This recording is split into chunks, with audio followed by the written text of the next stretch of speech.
Hello, everyone, and welcome to episode 259 of At Odds with Wrestling. Is that correct? Sure. I just go by what it says on your screen. It's actually 256. I'm not doing a retake on this, just so you know. It's all right. It's in the 250 somewhere. 256. So I had 256 in the text file, but I had it wrong in the subject line of the email that I sent to myself. What is it in the legacy numbering? 256. Oh, okay. I get that confused because I know we started off with a shiny new number 1, but then for the anniversary issues, we went to the higher number.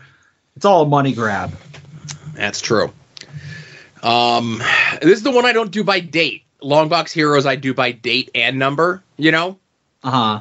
These ones I just do by number. I don't know why I did that. Listen, I just go with what you do. I don't, you know me, I'm easygoing. I don't try to shoehorn any of my stuff into the pod. I just go with the flow, you know? No, you don't shoehorn any of your stuff in, right? How many? No, not at all. Not at all. No. I'm just you steer this ship, Joe, and I'm just along for the ride. So it's going to be a real weird show today. Yeah. I had a couple things planned that I was going to play, but I can't play them now, and I'm not going to play them now. And I had stuff that I was going to play. But yeah, there's a couple things. Yeah, we'll get to it. Again, no time for banter. Let's just kind of get right into it, huh? Yeah. Yeah, we'll talk about how our weeks are when we get into our week, huh? Mm-hmm. And now, At Odds with Wrestling presents This Day in Wrestling History.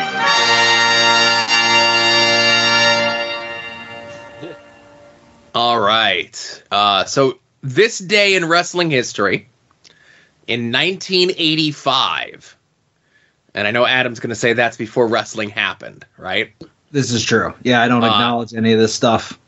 There was a house show at the Philadelphia Spectrum. Now, again, this is 1985 for World Wrestling Entertainment.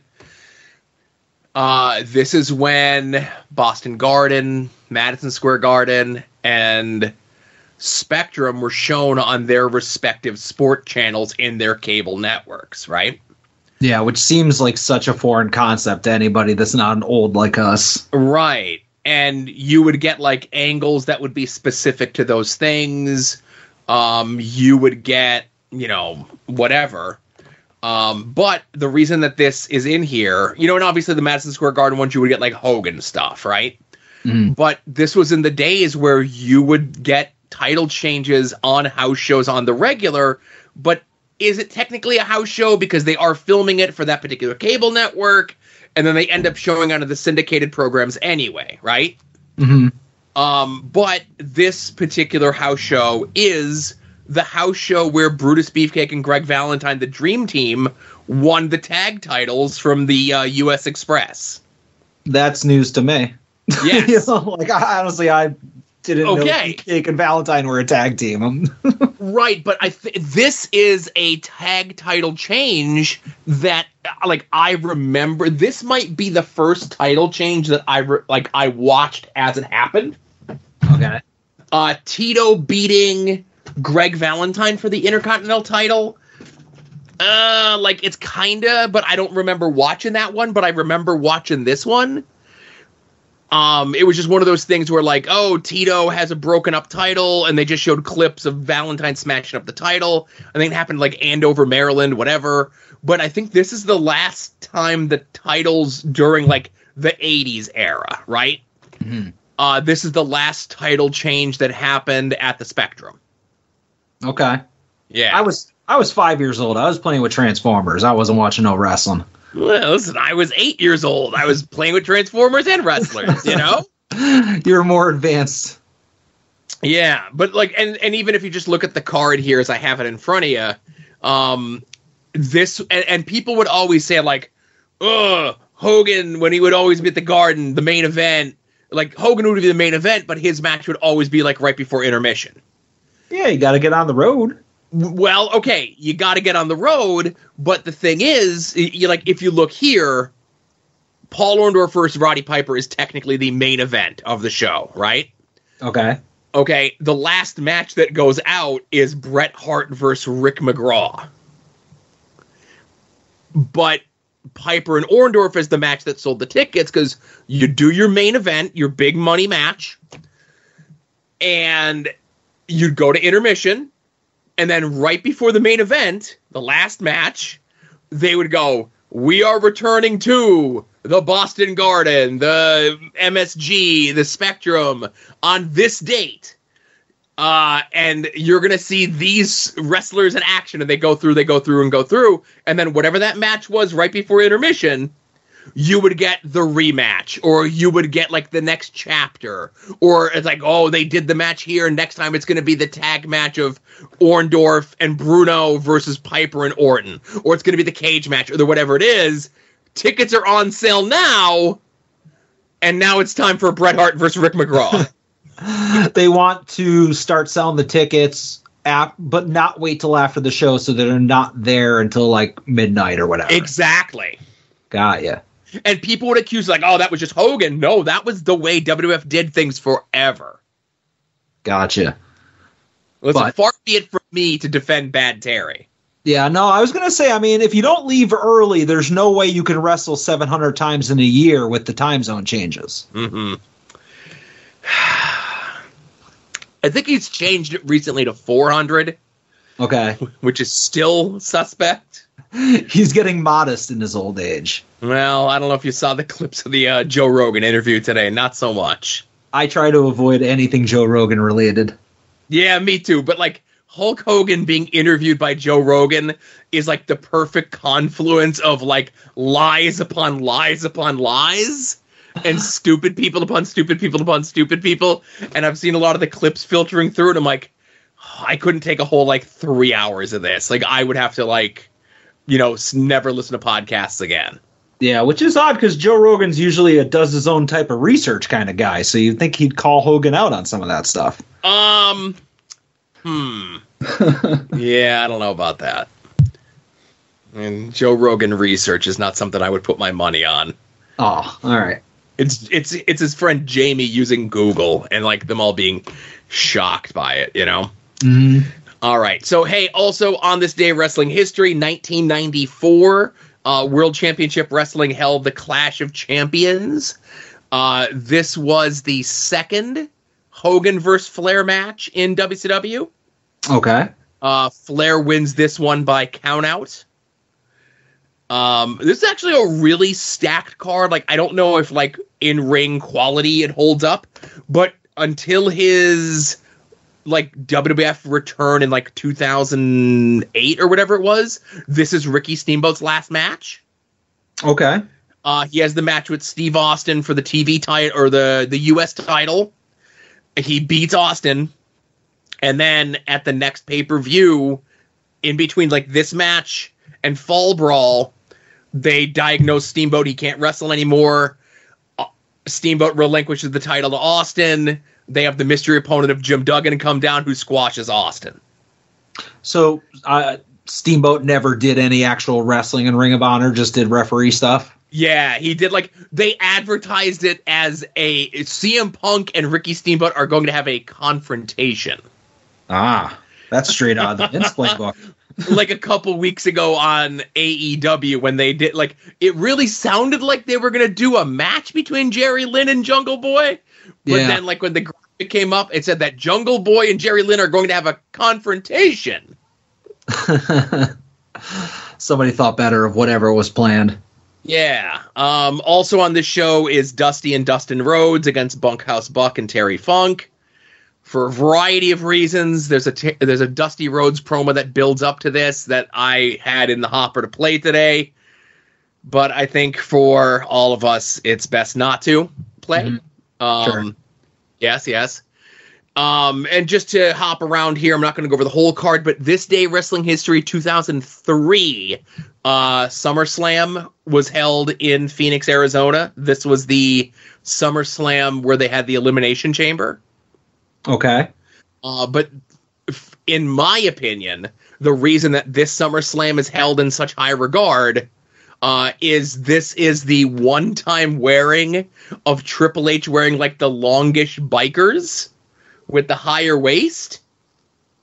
I don't remember this for whatever reason. Like Triple H's gear changes don't stand out for me. So this one was very noticeable. Like, you know, like, so 99 Triple H goes to like, you know, like regular trunks, right? Uh-huh. Because he had wear long boys his whole career up to that point, and then from 99 up until, you know, his last match, he wore trunks. In this match, and this match alone, he wears like longish bikers that tuck into his knee pads, and they're like not as high-waisted as the tights that Shawn Michaels wore at SummerSlam 93, but pretty close. And if you look at Triple H on the build to the SummerSlam and Triple H in this SummerSlam, I will say this. Let me ask my friend Marcus, what did Triple H need going into this match at SummerSlam? I need anabolic steroids from this doctor right now. Anabolic steroids is a logical next step. So let's say Triple H coming back from the quad tear in January of 2002 was on a very healthy diet of food. And it caught up with him at this SummerSlam. I get, you know, I mean, that's one way of looking at it. I also think that sometimes wrestlers just want to change up their gear for no kind of nefarious reasons or to hide any kind of body issues or whatever. Just like when The Rock was wearing the Adidas outfit, that was just a choice. Like, I don't know why we're assigning any kind of ulterior motive to it. So I will give it to The Rock, you know, and obviously that was to cover up some surgery and stuff that he had done. Listen, but The Rock, that ended like I would consider the Adidas tracksuit look of The Rock to be one of his, like, let's say top 5 signature looks, because he wore it for like 5 months, right? Yeah. Triple H wears this gear one time. Yeah, like I said, I have no memory of the gear. Like, it didn't stick out, you know. I'm not going to pull it up when you're done. It's not brown. It's not brown trunks. Shawn Michaels, little Dutch boy hair. No, that was an actual choice. I think Triple H wearing this gear was a medical necessity. Yeah, I got to hold it all in. Yes, exactly. All right, so now it's time for our head-to-head Monday Nitro versus Monday Night Raw 25 years ago. And Adam, I got 2 clips from each show. I'm going to let you choose. Are we starting with Raw or are we starting with Nitro? Give me some Nitro. All right. So, as you remember from last week, we had the triumphant return of the Ultimate Warrior, who went out there and cut an 18-minute-long rambling promo. And you would think, after the abysmal confusion that we saw the following week, they would say, hey, Jim, tighten it up a little bit. Hey, Jim, let's bring it under time. Hey, Jim, maybe, stick to the format. You would be wrong, Adam. Now, I'm not going to play the full 10-minute promo, but I am going to play at least 4.5 minutes of it. All right. I hear you.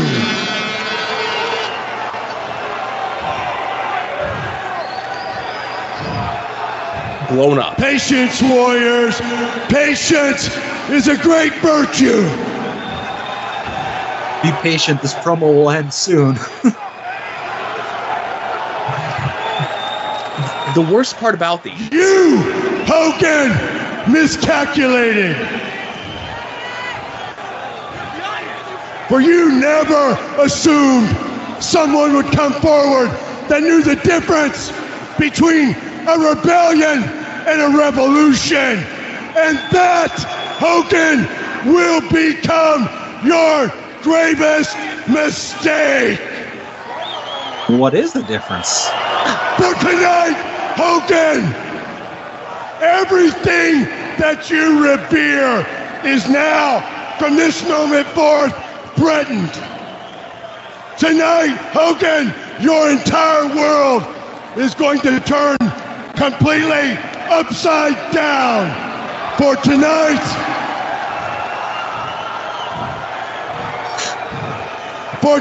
Hogan,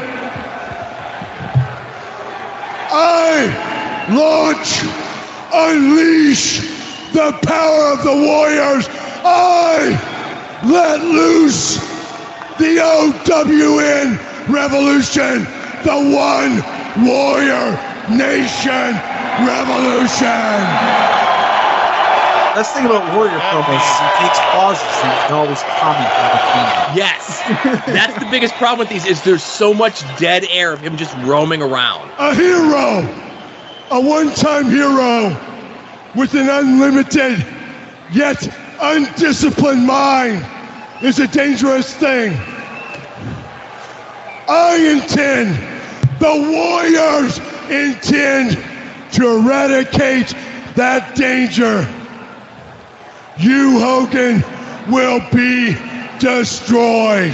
I intend.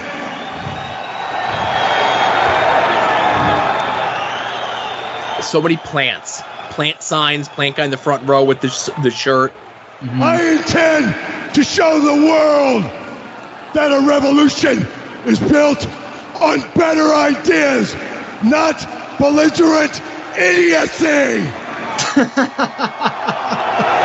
Irony coming from Big Jim here. I intend to show the world a revolution is based on magnificence, not malfeasance. I intend to show that a revolution is based on courage, not cowardness. Somebody got Cowardness. he got a word a day calendar for Christmas. That you need to know. Next week, Hogan, the revolution continues. Same Warrior time, same Warrior place, same Warrior channel. So, the one bit of direction, watching this video, do yourself a favor, go follow On This Day in WWE, great account where I get all this stuff from to play on the show.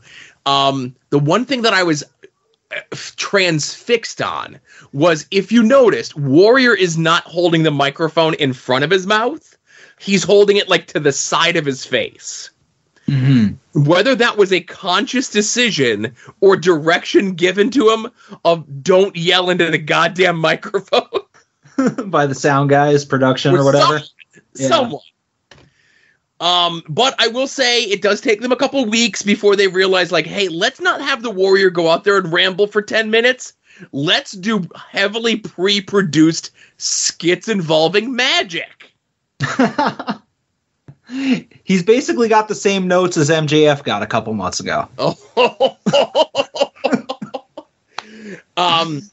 And I will also say this. I think there was a time traveler involved this time. Warrior was much less broken Matt Hardy than he was last week. Yeah, no, definitely. And the only other thing is, Adam, One Warrior Nation. Uh-huh. It's NWO backwards. What? How did I not notice this? For real? It was there in front of me the whole time. No, I noticed that. Oh, I was going to say. And then for a One Warrior Nation, I think he ends up having two other guys join him. So again, it's like the Three Warrior Nation, but again. I would ask who's in there other than... all right, don't tell me because we'll get to it when we get to it, but was Beefcake one of them? Yes. Okay, I don't remember who the other one was. Maybe it was Horace. Was it Horace? You're correct. It was. Okay, then I know. Never mind. It was Horace. What a stable. Now, monsters. Right, exactly. And that's the thing. We don't even get the pay. Like, we get this nonsense on TV for another 2 months. Oh God. So, let's tune over to the good side of Nitro, okay? Mm-hmm. If you've been following the exploits of a young Christopher Jericho, he recently, with the help of the Giant, the Giant. Thank you. Defeated Stevie Ray for the television title. Now, I think we talked about it a couple weeks ago. It's this episode of Nitro where Stevie Ray joins the NWO. Okay. NWO Hollywood. This week on Nitro, Jericho is defending the TV title against fellow NWO Hollywood member, Kurt Hennig. Let's see what transpires. Giving it their all here for the television championship. If we come to the end of the time limit, the bell rang.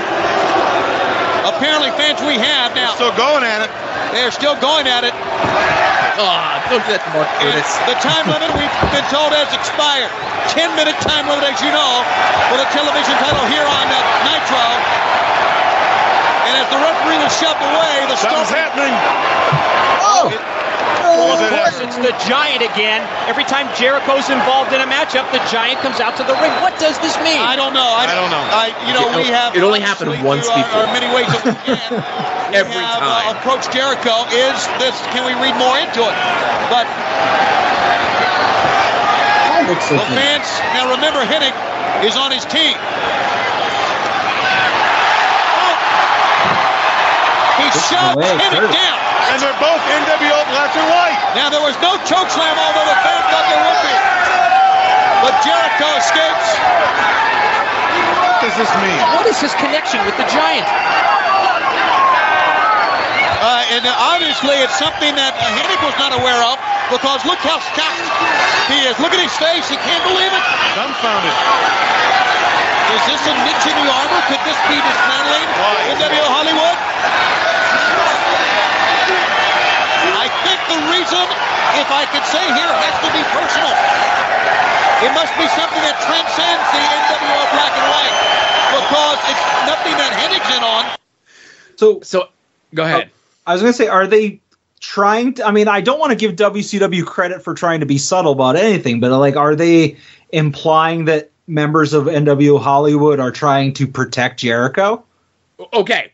So, Adam, that's a great question. This segment raises so many questions. Is the Giant leaving the NWO Hollywood? Is Jericho joining? Is there splintering within the NWO Hollywood after we've already seen the NWO splinter for the Wolfpack and Hollywood factions? This segment raises so many questions, Adam. I'm sure they'll all get answered satisfied. This is the last time. This segment is the last time any of this is mentioned on TV.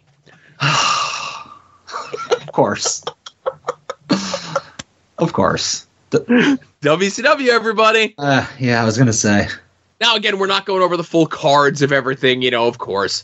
But over on Monday Night Raw, 1985, this day in wrestling history, there was this the house show at the Spectrum where the Dream Team won the tag titles, and now here we are 13 years later. It's the go-home show for SummerSlam, right? Uh-huh. And in the build, of course, we got our top of the card guys. We got Undertaker, we got Austin, we got Kane, we got Mankind. And again, what better way to build up the pay-per-view than this segment here involving some of those participants? And again, this is more visual, but again, got to keep, if we can get a Foley segment in here, I absolutely am going to do it, The center is sold out, has been for months. What a great city, the city of brotherly love. Look at the giant inflatable Austin outside. Inflatable loose over the outside, but I can't believe this. Watch him get the ring. Oh, God. What a highway to hell ride that was. What is he doing back here, Sam? I don't understand this. I don't. He should be in a hospital right now. So,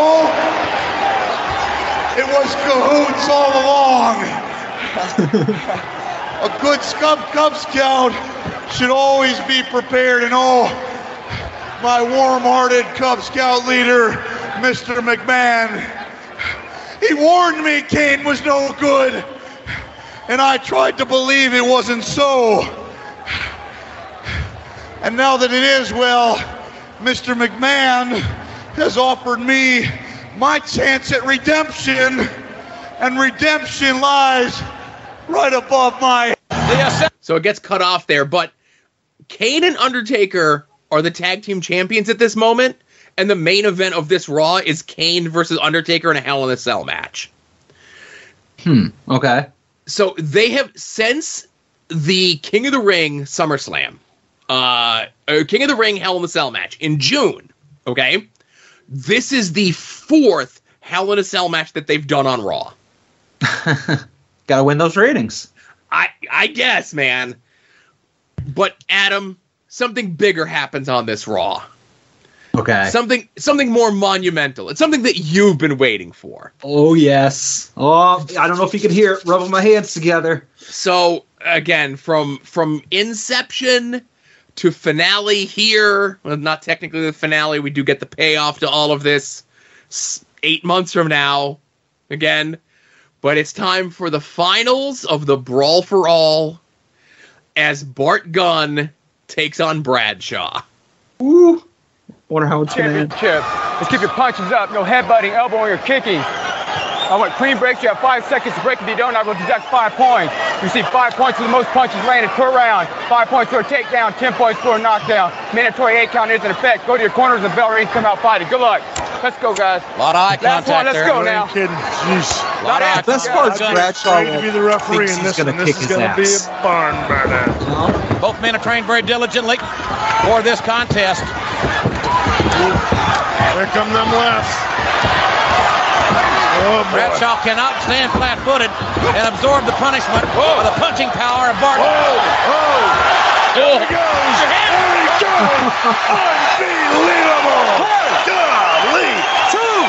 Gunn is something else. And a jab got in there. Bradshaw dropped his hands and then bang. Man. 6, 7. Can he go? Hey, are you okay? Are you okay? You okay? Let's go. He's not okay. Well, this may not last much longer. Oh, there it is. Oh, my God. Bart Gunn, there's your winner.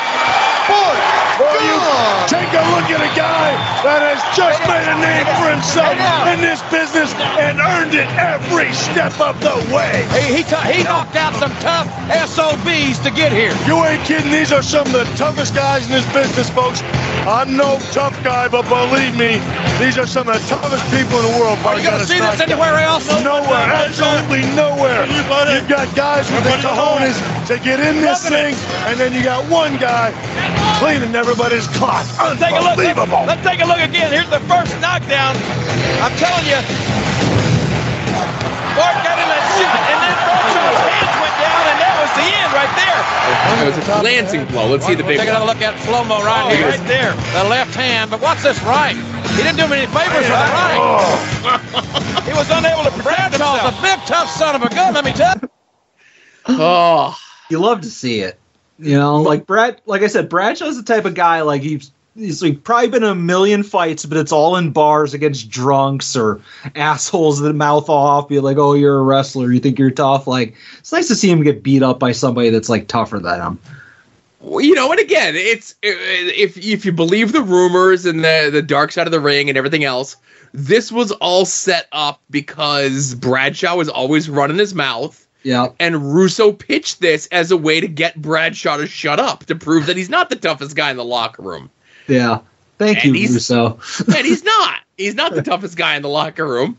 But again, my favorite part of this is they bring in heavy fight expert, pilled up Shawn Michaels. Well, also a man who's been in some street fights, you know. Yeah, Usually he's right. outnumbered like 20-1, but you know, he's seen some shit. But as much as a hard time as I give Shawn Michaels, and rightfully so, like, he's trying there. He's like, this guy's a star, and like, this guy punched his ticket, and he's going to be a big deal, and he doesn't show up on TV for several months, and they send him to All Japan, and, you know, like, after he knocks JBL down, they don't show it on camera. They cut real quick to show JBL, like, knocked on his ass. But Bart Gunn goes over to the commentary side, and he says something to JR, and I really want to know what he says to JR. Oh, I thought you were going to tell me that like it came out. Like, oh. No. Like, like I don't know. Was JBL a Jim Ross guy or vice versa? But it was because you know Bart beats Dr. Death. Yeah. And the rumor was that this whole thing was set up so Dr. Death could win and, you know, be positioned as a big time contender against Austin, right? And there was no way they were going to, like, even if Dr. Death wasn't in this, right? And even if it was just like, let's see who comes out, right? There was no way in hell they were going to do Bart Gunn versus Austin at any point. Yeah. No matter who won this thing was never getting a shot at Austin. It's just, that's the train of the Attitude Era was moving too fast at this point. And I would have positioned Bart Gunn as a babyface because, like, he was the underdog winning that tournament, you know? Right. But what do I know? I would love to go back and look at the Attitude Era. Like, you know, we're doing it here, but, like, there's places that you could position Bart Gunn in.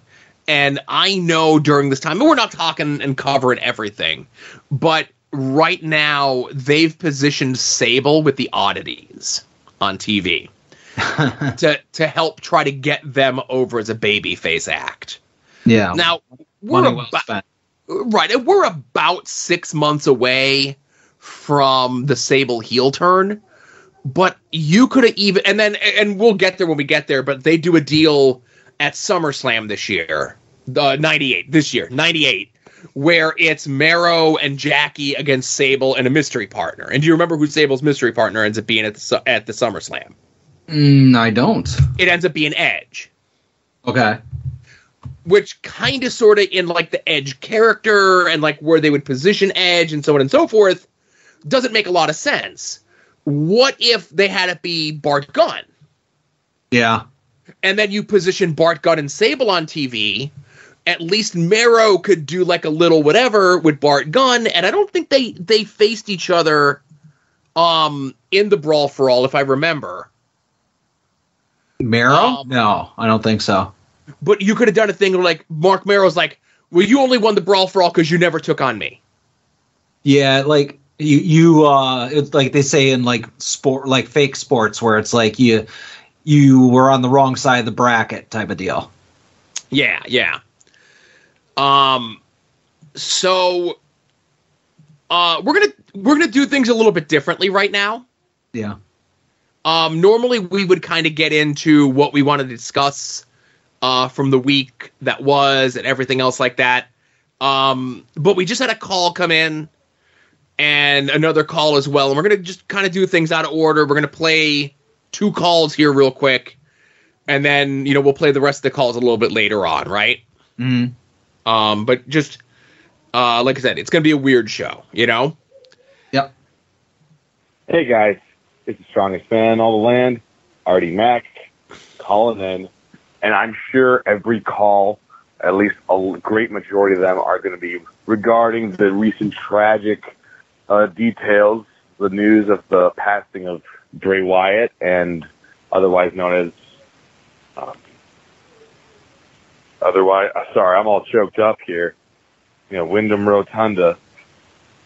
I gotta tell you, man, and I'm being serious in this call too. I'm not making no funny jokes or nothing. This guy was just special in many ways than not.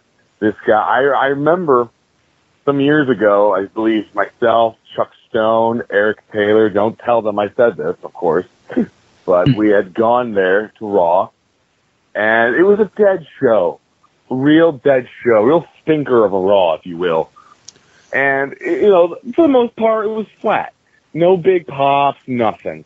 And then the dark main event came. It was The Fiend, Bray Wyatt versus Seth Rollins in a cage match. And let me tell you, I have never seen a crowd more engaged, more excited, and more in the hands of one man and Bray Wyatt. And I've been to Cleveland when The Rock was there.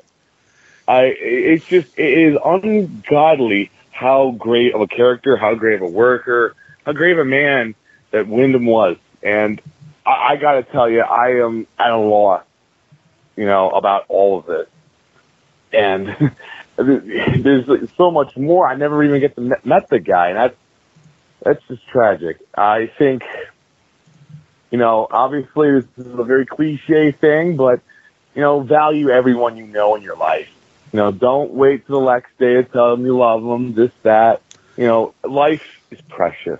And that's all I got for tonight. Bray Wyatt, Windham Rotunda, a real blessing of a man. And this one's going to be hard to recover from, especially from the passing of Terry Funk this past week as well. Thank you, guys. I'll be seeing you soon. Thank you for the call, Artie. And we're going to play one more call here, and then we'll kind of get into our week of talking about stuff, Yeah. Hey, it's Kevin.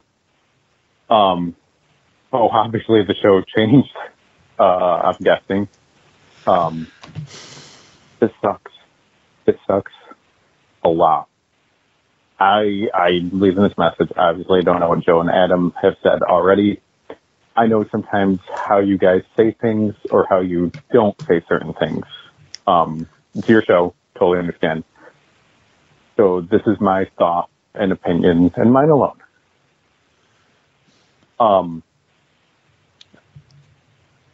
It sucks. Depression and mental health issues suck. And it hurts. And some days are okay, but a lot of days aren't. And it can feel like there's no end to it. But I'm making certain assumptions for Bray. Apologies if I'm wrong. If we find out in a couple days I'm wrong, I'm sorry. I'm just making certain assumptions here. And I don't know if he felt too proud to reach out for help. I don't know if he didn't get the right help. I don't know. And I'm not a member of the family or a close friend. I might never know. But for anyone listening, I'm out there online. Too much, probably. Send me a message. You know, like we're all super huge nerds around the country that like comics and wrestling and toys. And as much as we can all join together in this podcast, sometimes we all feel alone because we're grown men that love comics and wrestling and toys. But you're not alone. All right? Get a hold of me. Let's bullshit about stuff. Get a hold of me just to know that they'll be okay. All right? Whatever. This sucks. And the more I think about it, the more I want to cry. And then I think of something new, and I want to cry all over again. And I never met him. But whatever he felt that, you know, this was better than waking up tomorrow, I don't know. So I'm telling anyone listening, the better decision is to still wake up tomorrow. Love you guys. Bye. Yeah, so again, this is one of the things of,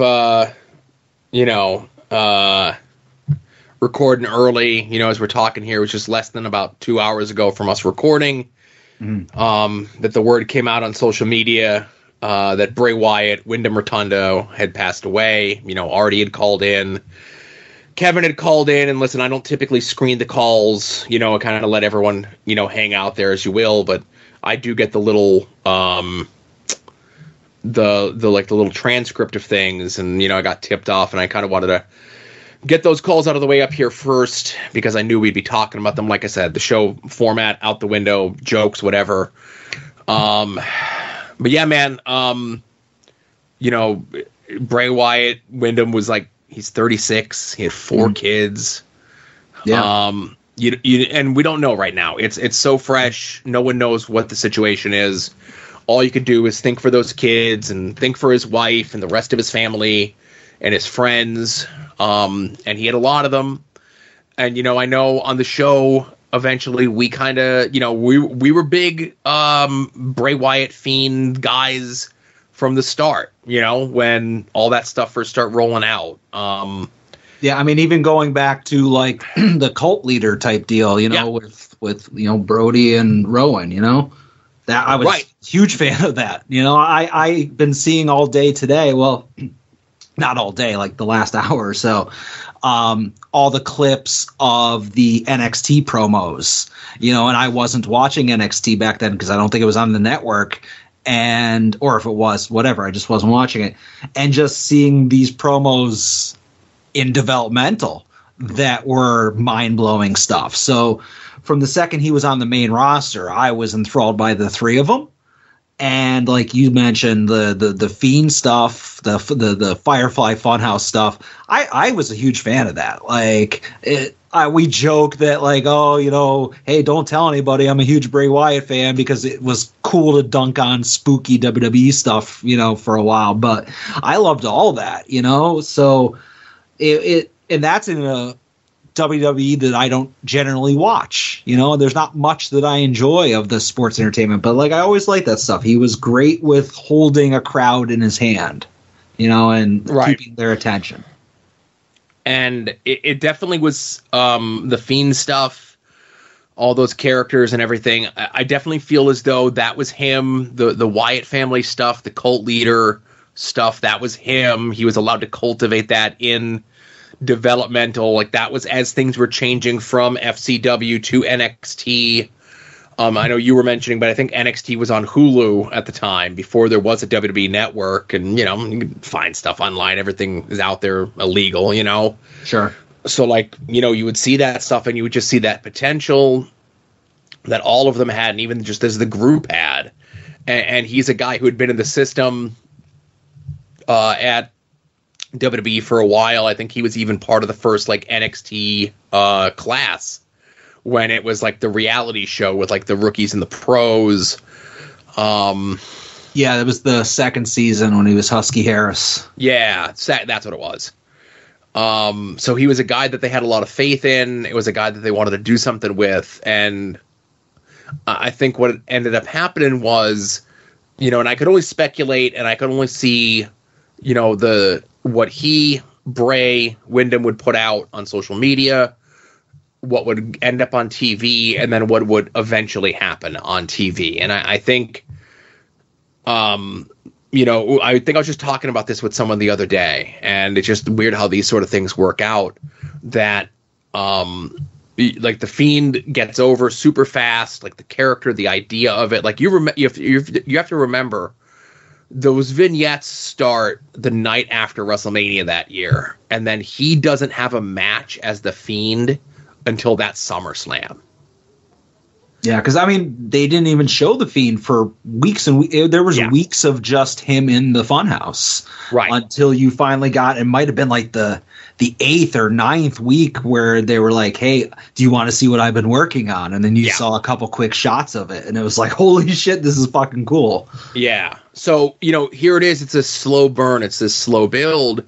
And they were doing, I don't think it was the show that Artie was talking about.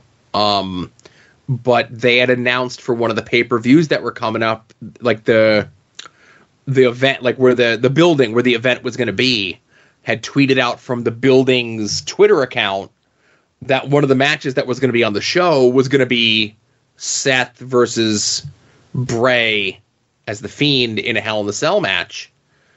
And that was just supposed to be a dark match. But because the building put that out there, WWE knee-jerked and said, shit, what are we going to do? And they ended up putting the match on the pay-per-view with no build and end up having the Fiend win.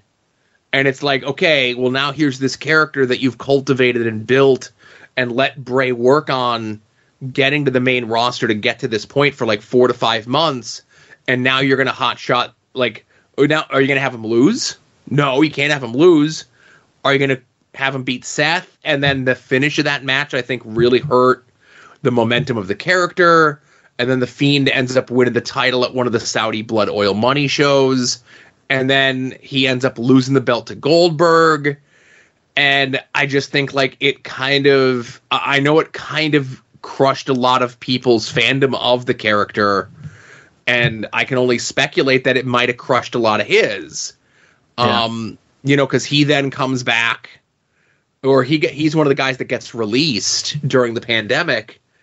And then Triple H just brought him back this past November, or this past October, and he gets the big return, and he gets to close out the pay-per-view, and he gets to debut all the characters again, and he gets to be a main focus thing on SmackDown.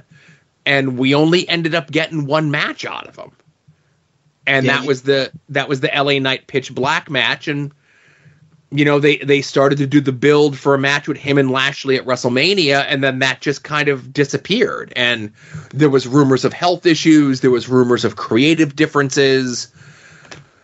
And I feel like Bray was a guy, Windham was a guy who had a lot of great ideas, but I just think that WWF was not the place for his ideas. Yeah, no, I can see that.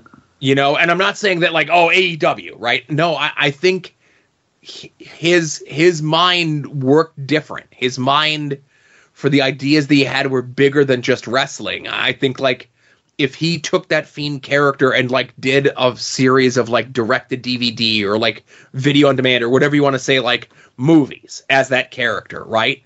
I think that would have been like an everlasting brand new horror character. Yeah. Like you wouldn't have to worry about wrestling matches, and you could pick things up in the edit, and you don't have to worry about like, oh well, the guy in charge, a photo got leaked, so now we got to rush it to, we wanted to get like step A to B to C to D. Well, now we're just going to jump from A to L and completely skip all this, lore of the character. And I know a lot of people, joking around and say, oh, Fiend lore and everything else like that, but like, I'm sure in Bray's mind, he had an idea where that character was supposed to go, and the way that things were laid out, it was like every roadblock or every stumbling block or every turn that Vince or Triple H or creative or whatever it was threw in front of him, he now had to like rework that in his head. And, we should only hope to be that passionate about the thing that we do and to have the opportunity to kind of give that to as many people as he did and share that with as many people as he did. And I know he's going to be missed by a lot of people. He was, from all tales told, he was one of the nicest and kindest guys out there. And it just sucks to see it, Yeah, going back to what you were saying about like it could have been a movie. Like it could have honestly, the Fiend character could have been what WWE Films wanted See No Evil to be. Yeah, like you could have made a WWE Films,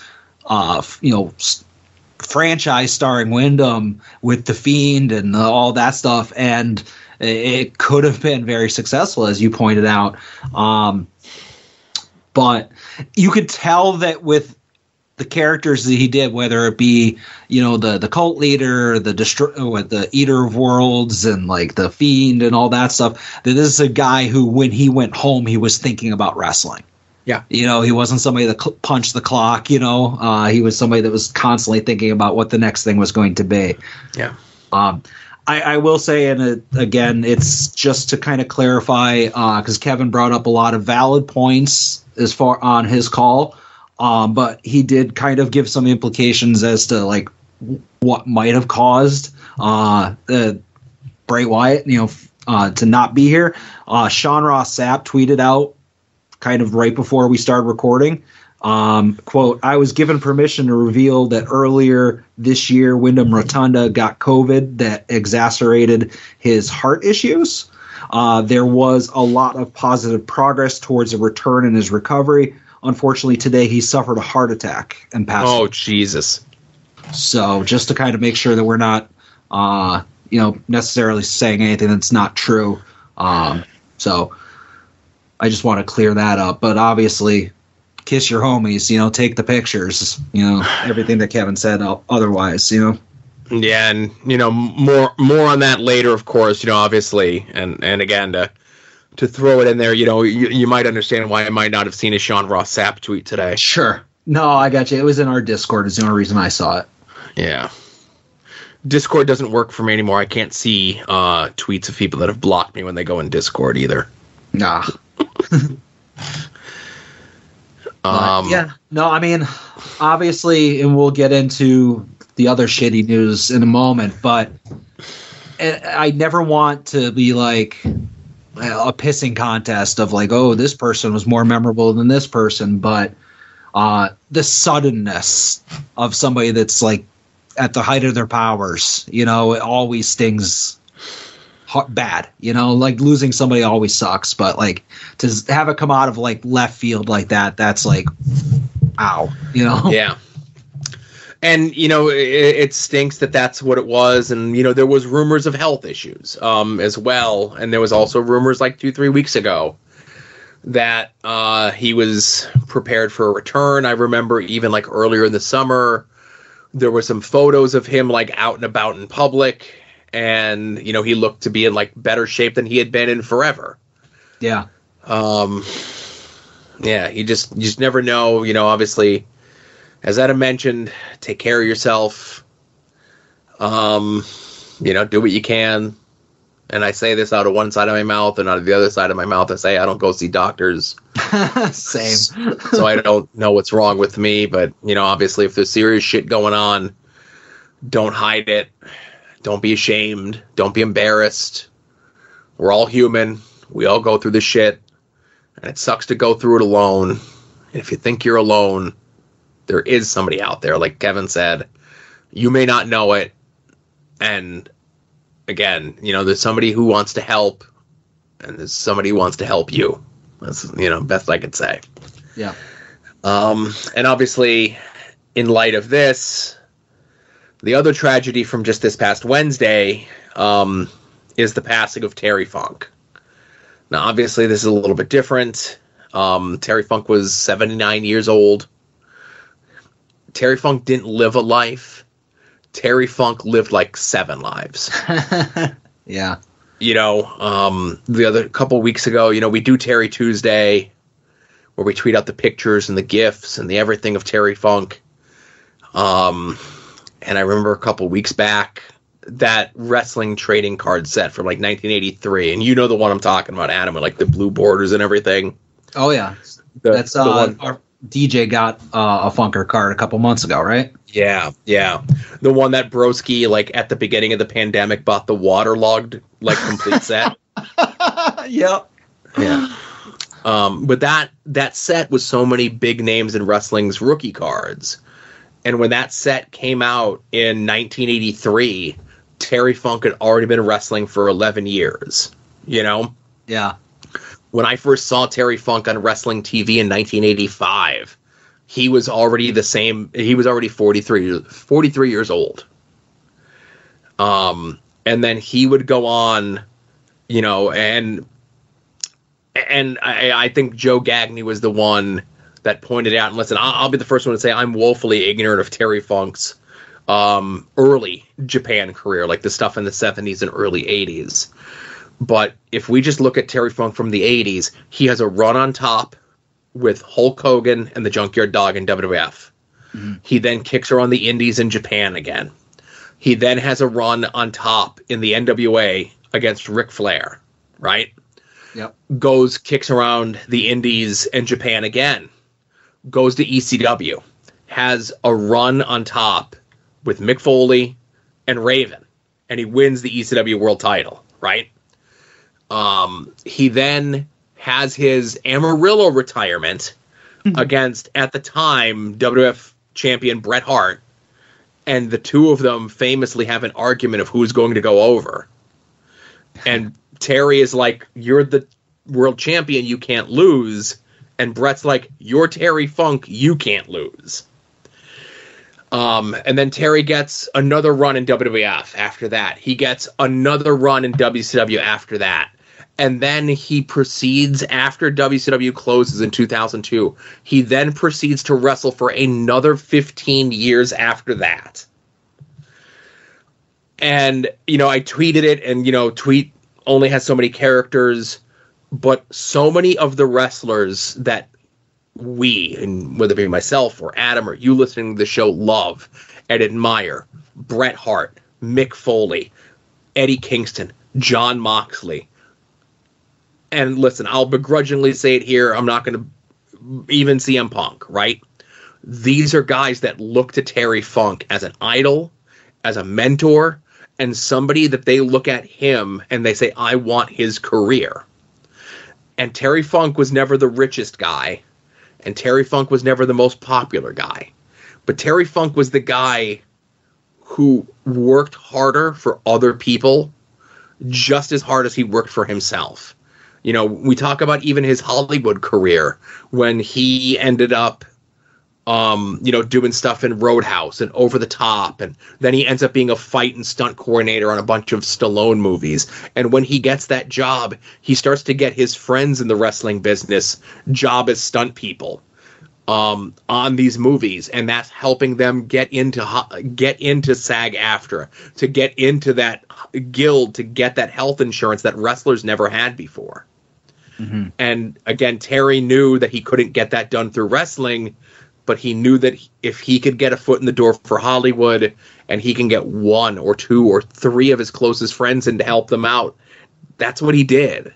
And there's a selflessness to Terry Funk that just really knows no bounds. And anyone that's had any sort of interaction with him or any sort of meeting with him, whether it be as a wrestler, whether it be as a fan, whether it be as a promoter, you will never hear a bad word about Terry Funk. Just like, obviously with the more recent example, you're never going to hear a bad word about Windham Rotunda.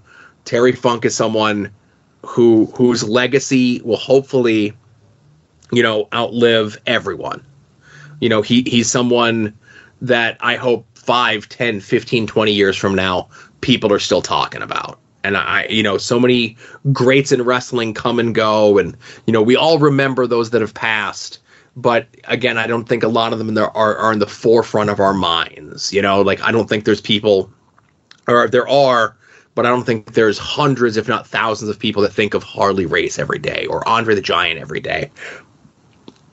But in a perfect world, every wrestling fan would think of Terry Funk every day. Yeah. And obviously, we joke about it in the past and all that stuff. I'm like, oh, pre-1990, it doesn't count. But my knowledge of things pre-Hasbro era of WWF is really a blank spot. I just didn't watch wrestling then. And, whether it be seeing the Terry Tuesday tweets or from this podcast or listening to Brett and DJ and We Need Wrestling. And it's like I hear and see so much cool stuff about Terry Funk that I never had any clue that he was such a top guy and such a revolutionary and an inspiration to so many wrestlers that I'm very late to the party, and I'm buying all these Terry Funk figures that I'm like, this guy is fucking badass, because it's like, I love John Moxley, I love Eddie Kingston, as you said, and they love Terry Funk. So I'm like, well, clearly there's got to be something there. So obviously, like I said, I'm late to the party, but everything you said, he had such a long and influential career at the top that he needs to be more. There needs to be more discussion about him when people are always like, oh, who's the best of that era? Is it Hogan? Is it Flair? Is it, Inoki or whatever? Well, fucking put Terry Funk in there, Yeah. And I hate to say that Terry is a guy who gets taken for granted, because I definitely don't think that's the case. I think the people that know, and it's just one of those things where, I want everyone's experience with any sort of media, any sort of thing that you consume is going to be different no matter who you are. But if there, and I would joke all the time and say that if everyone just liked all the stuff that I liked, they'd be much happier. And it's a joke, but if people just kind of, and I don't think there's anyone out there that's like, I hate Terry Funk, he stunk, he was terrible. You can't say that. Because even if you have that opinion, there's something that I could show you of Terry Funk in his illustrious career that is going to give you a reaction. And that was, something that he was always able to do. Now, I talked a little bit with DJ and Brett this week about doing something, and, we're going to see how they end up doing it. If, I'd like them to do it. Obviously, DJ is the much bigger Terry Funk fan. We're all Terry Funk fans, and again, it's not a contest, but, obviously that was DJ's guy. But I want to do something this week, just kind of like a Terry moment of the week. I know we're still going to do Terry Tuesday, and, I'm just thinking the other day, it's not a knock on Windham, but if we recorded this show yesterday, it would be a lot of me crying, Mm-hmm. And it's been a day removed with the Terry Funk stuff. And the Windham stuff has kind of changed my perspective on a lot of other stuff. But I'm going to play a Terry Funk moment, a more recent Terry Funk moment from only about, again, it would have been about 8 years ago or so. But it's a moment that I'm involved in. It's from our friends at AEW. They brought Terry in to do a meet and greet. And a lot of the discussion, of course, about the people involved has come out online, and the idea was supposed to be Eddie Kingston, managed by the Duke. Again, you got people to boo Eddie Kingston, you got to put the Duke with them. That's the only way. And they're taking on Josh Prohibition, who's being positioned as a big baby face. It's going to be a 2-on-1 beatdown, and Terry was just supposed to come out and kind of run them off, right? Mm-hmm. The idea was just supposed to be a couple punches. Eddie and the Duke powder out. Terry Funk gets to raise Josh Prohibition's hand, and that's the end of the segment, right? Again, it's Terry Funk, and again, it was 8 years ago, so at the time he's 71 years old. And again, we're going to do the audio of this, you're going to hear the audio of it, but I'm going to include this in the show notes so you can go check it out if you've never seen it yourself. And again, it like there's clips of it and stuff that have been going around the last like 24 hours on social media, but like watch the whole segment, which is on AIW's YouTube channel. So I'll just say the Duke tweeted out his perspective from it, which is a great read. I read that before he went on the air. Yeah, definitely. So let me go ahead and start this up here. You hear me? Oh, wait a minute! Oh. You hear me? Here we go. Oh, wait a minute! Oh! I have to pause it. So Duke has his back to the entranceway. Yeah. And Eddie is looking and sees Terry Funk coming. And Terry just pitches a chair at the Duke. Right? Yeah, much deserved, I'll say. Much deserved. Now, I freezed it here as Terry is getting ready to wind up and level the Duke with a left. Mm-hmm. It's the legend! Oh, Eddie Kingston put his hands on Terry Funk. What the hell is he thinking? Look at those punches. I dreamed about this moment for all my life, I'll tell you.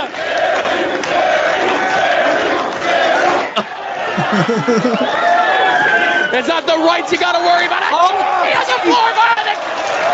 Living legend of professional wrestling. Okay, I have to pause it again. I'm sorry.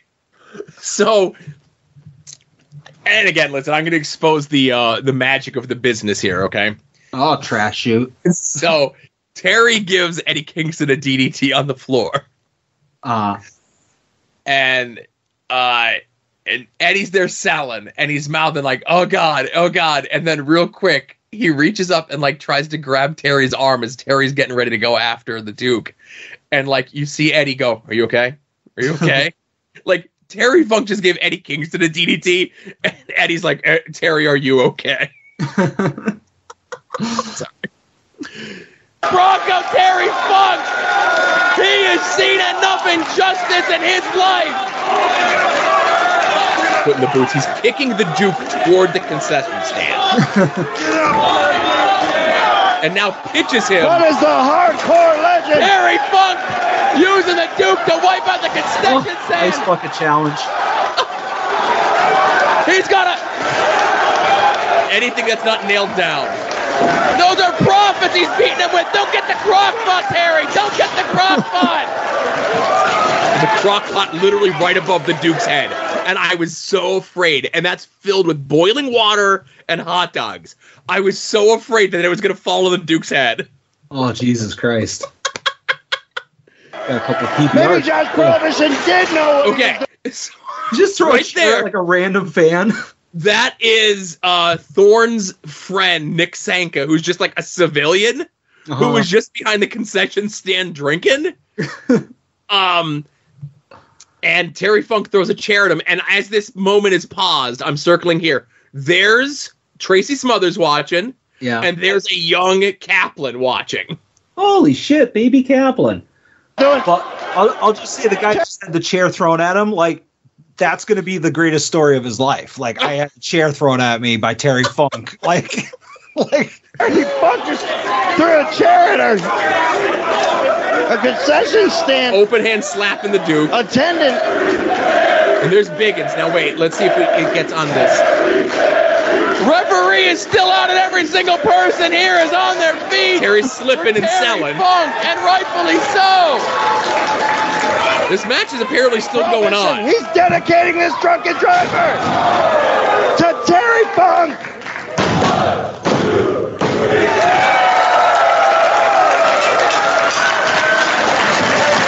Well, just making sure that the finish happens.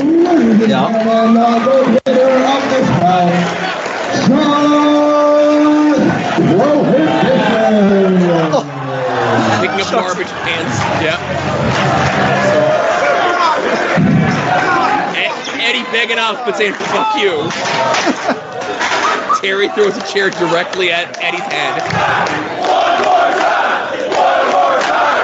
I don't think the middle finger was advised.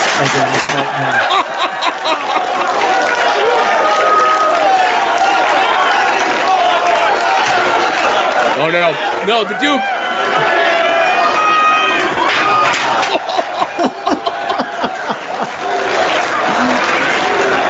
Just handed him more chairs to throw.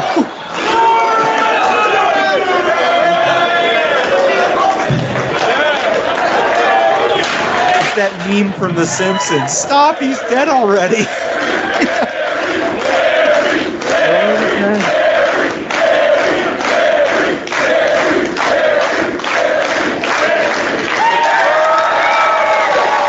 Terry, stay for 1 second, please. Terry, that man laying on the ground.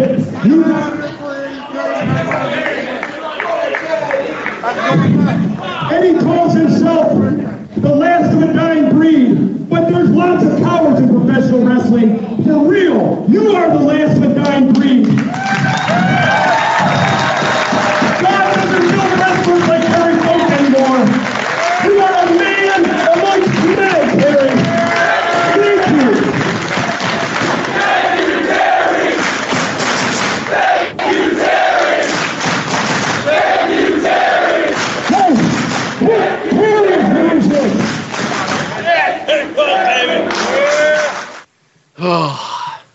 It kind of got the vibe, like at the end, it is like, all right, I did my thing. Let me get out of here. Give Josh the spotlight. Yeah. Like he didn't want to be there to get the flowers. Because again, Terry gets in the ring, raises his hand, and then immediately gets out. Because that's that's all that was supposed to happen. You know? Yeah. Oh. But it gets cut out of this. But there's a point that doesn't show up on camera because there's a cut in the video that's up there where Biggins is trying to hand like plastic grocery bags to Terry Funk. Okay. Because there's a famous angle during the Terry Funk Ric Flair feud that got like so where Terry Funk puts a plastic bag over Ric Flair's head. Fucking Biggins is trying to kill the Duke. Yes. Yes, he was. As a rib. We were having fun. You know, that's what we did as a rib back then. A silly little asphyxiation bit. Yeah. But like I said, we'll see next week, because I could play a Terry moment every week on the show. I turn things over to DJ and Brett. I hope they have something lined up. If not, I could certainly help them curate and cultivate or whatever, something to go on their show. But if DJ needs some help, brushing up on Terry Funk, right, he could turn to you, of course. No, I meant you. Like, that was what it was. Oh, but no, definitely not me. But no, but so that's what I got for this week. Yeah, no, absolutely. Nothing else really worth talking about. There's other stuff happened, but whatever. Yeah, I had a couple things, but, fuck all that, Exactly. So, hey, Adam, I know there's a pay-per-view this weekend. Oh, shit, there is. Where the hell is it? Hang on. Yeah, I'm just pulling up Wikipedia real quick. All right, go ahead. You got like 15 seconds. I've done a lot. Saints taken down to the ring. Is Kofi Kingston doing his thing? Ruby Soho on the show. Bryan Danielson. No. Is it the Tribal Chief? Yard? Let's find out. Does Joe know the card? I knew there was something I forgot, but Joe, according to Wikipedia, the most trusted source of all wrestling news and information, All Elite Wrestling is holding All In London this weekend, and there are 11 matches announced, 2 of which are on the pre-show. Joe, do you know the card? Maybe? Does AEW know the card? A lot could change between now and Sunday. Yeah. All right, okay. 11 matches. So, pre-show I know for sure is Adam Cole and MJF against Aussie Open. I don't acknowledge Aussie Open, but yes, you're right. And I guess, we know, we know because it takes place on Collision this week, but Jungle Jack, Perry, Herm, Sassafras taking on Hook for the FTW title. What? I thought he was supposed to retire the belt tomorrow or Saturday. Spoilers. God damn it. All right. Was that the other match on the 0 hour that you saw? Yeah, Jack Perry Hook is on the pre-show, according to Wikipedia. So then we have Adam Cole versus MJF for the world title. Yep. We have Samoan Joe versus Phil for the alleged real world title. That's 4. We've got the Bucks versus FTR for the tag titles. That's 5.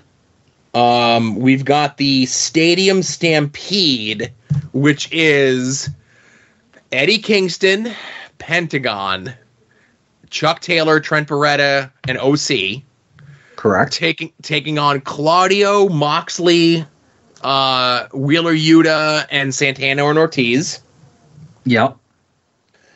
In a coffin match.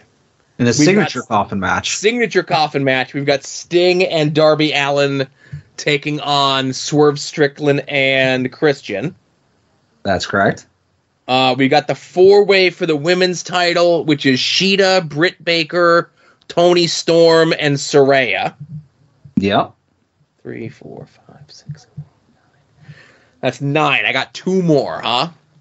You have 3 more. Wait a minute. 1, 2, 3, 4, so 5, 6, 7, 8. I don't count so good. I got 3 more. Okay. We've got Jericho versus Will Ospreay. That's correct. We've got Kenny, Hangman, and Ibushi taking on Juice Robinson, Jay White, and Takeshita. Yep. And there's one more match, huh? There is. It was added last night. See, that's probably why. I'm trying to... let me go through Dynamite in my head from last night to see if I could remember. A lot of dead air during this part. Mm-hmm. Don't hurt yourself. I'm sad that they haven't officially announced Double J versus Grado in some way, shape, or form. I think Double J is going to come out to face whoever wins in the MJF Cole match. Put the Texas Chainsaw title up against the fake Burberry belt. Yeah, unify them. I can't think what the 11th match is right now. House of Black versus the Acclaim.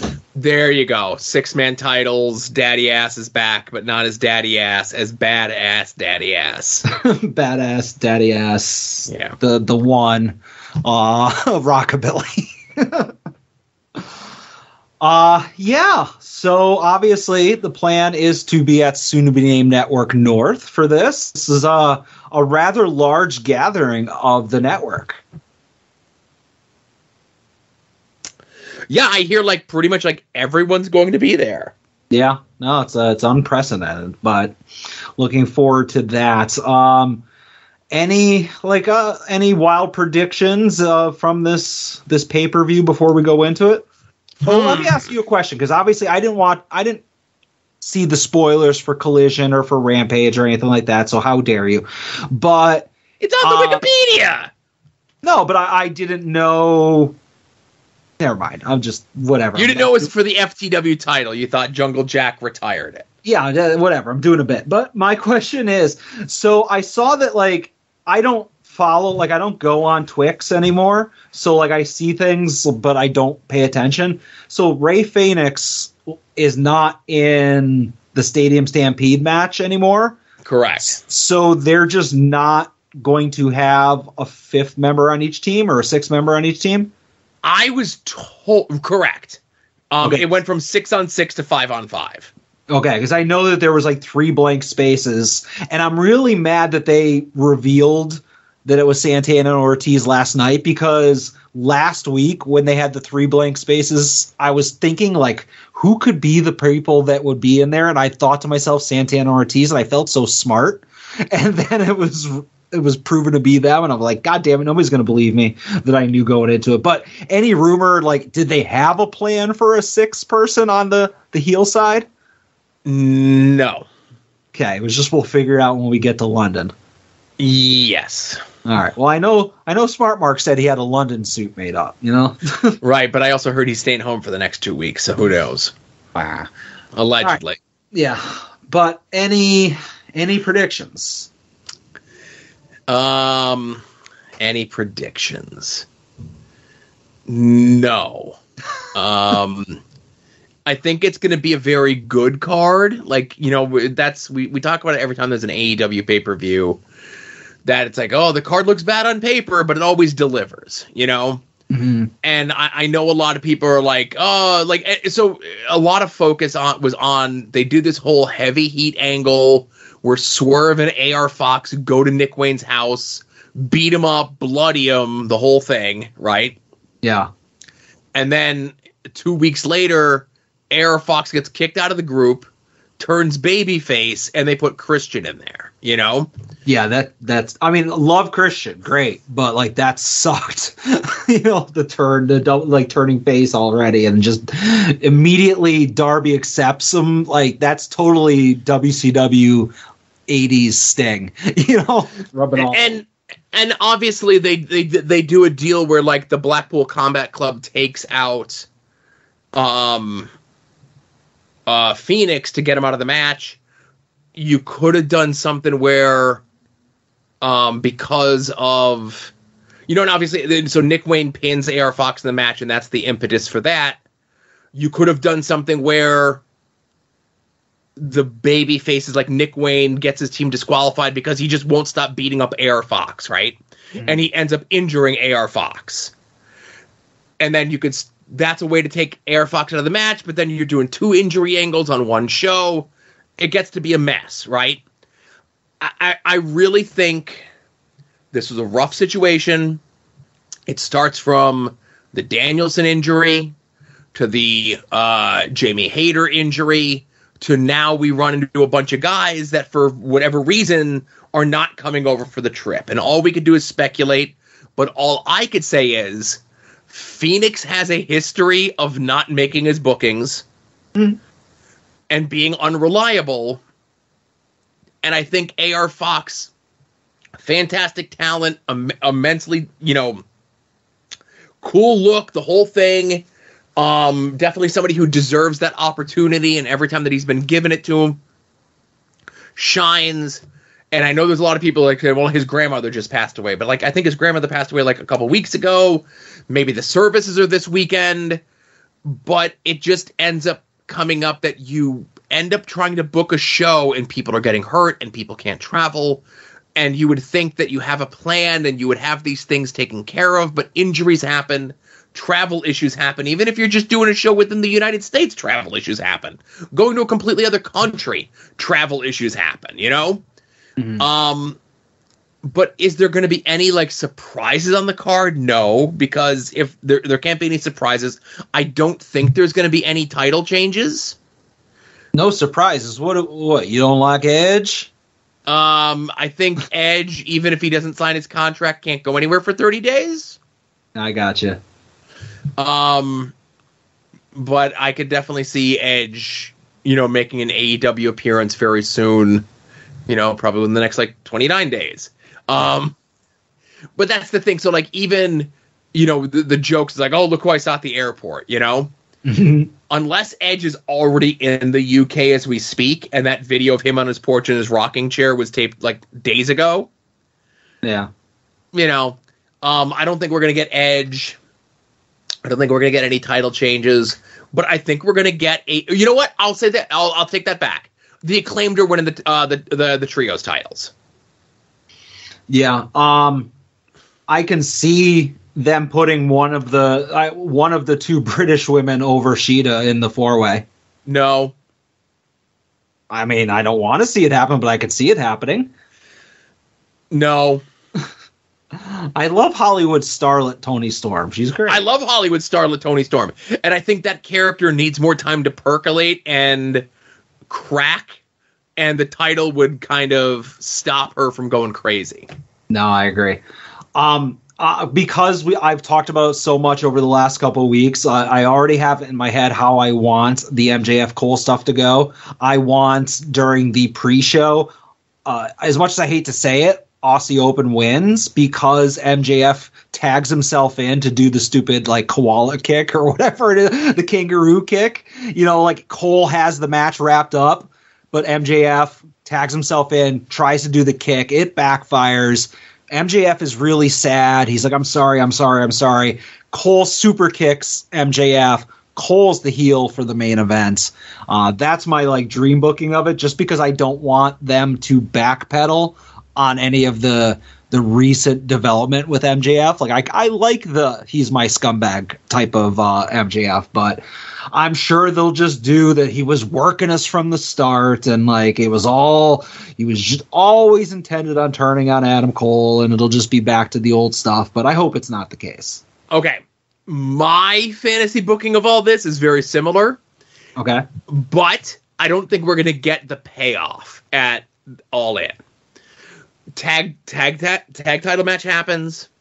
Aussie Open wins, but it's because MJF gets injured, wink, during the match, right? Okay. And he can't continue. Cole has to go it alone 2-on-1. Aussie Open overpower him, and obviously it's 2-on-1, but Adam Cole is also concerned about his friend, right? Yeah. Adam Cole or MJF is injured. Aussie Open leaves. Medical is out to check on MJF.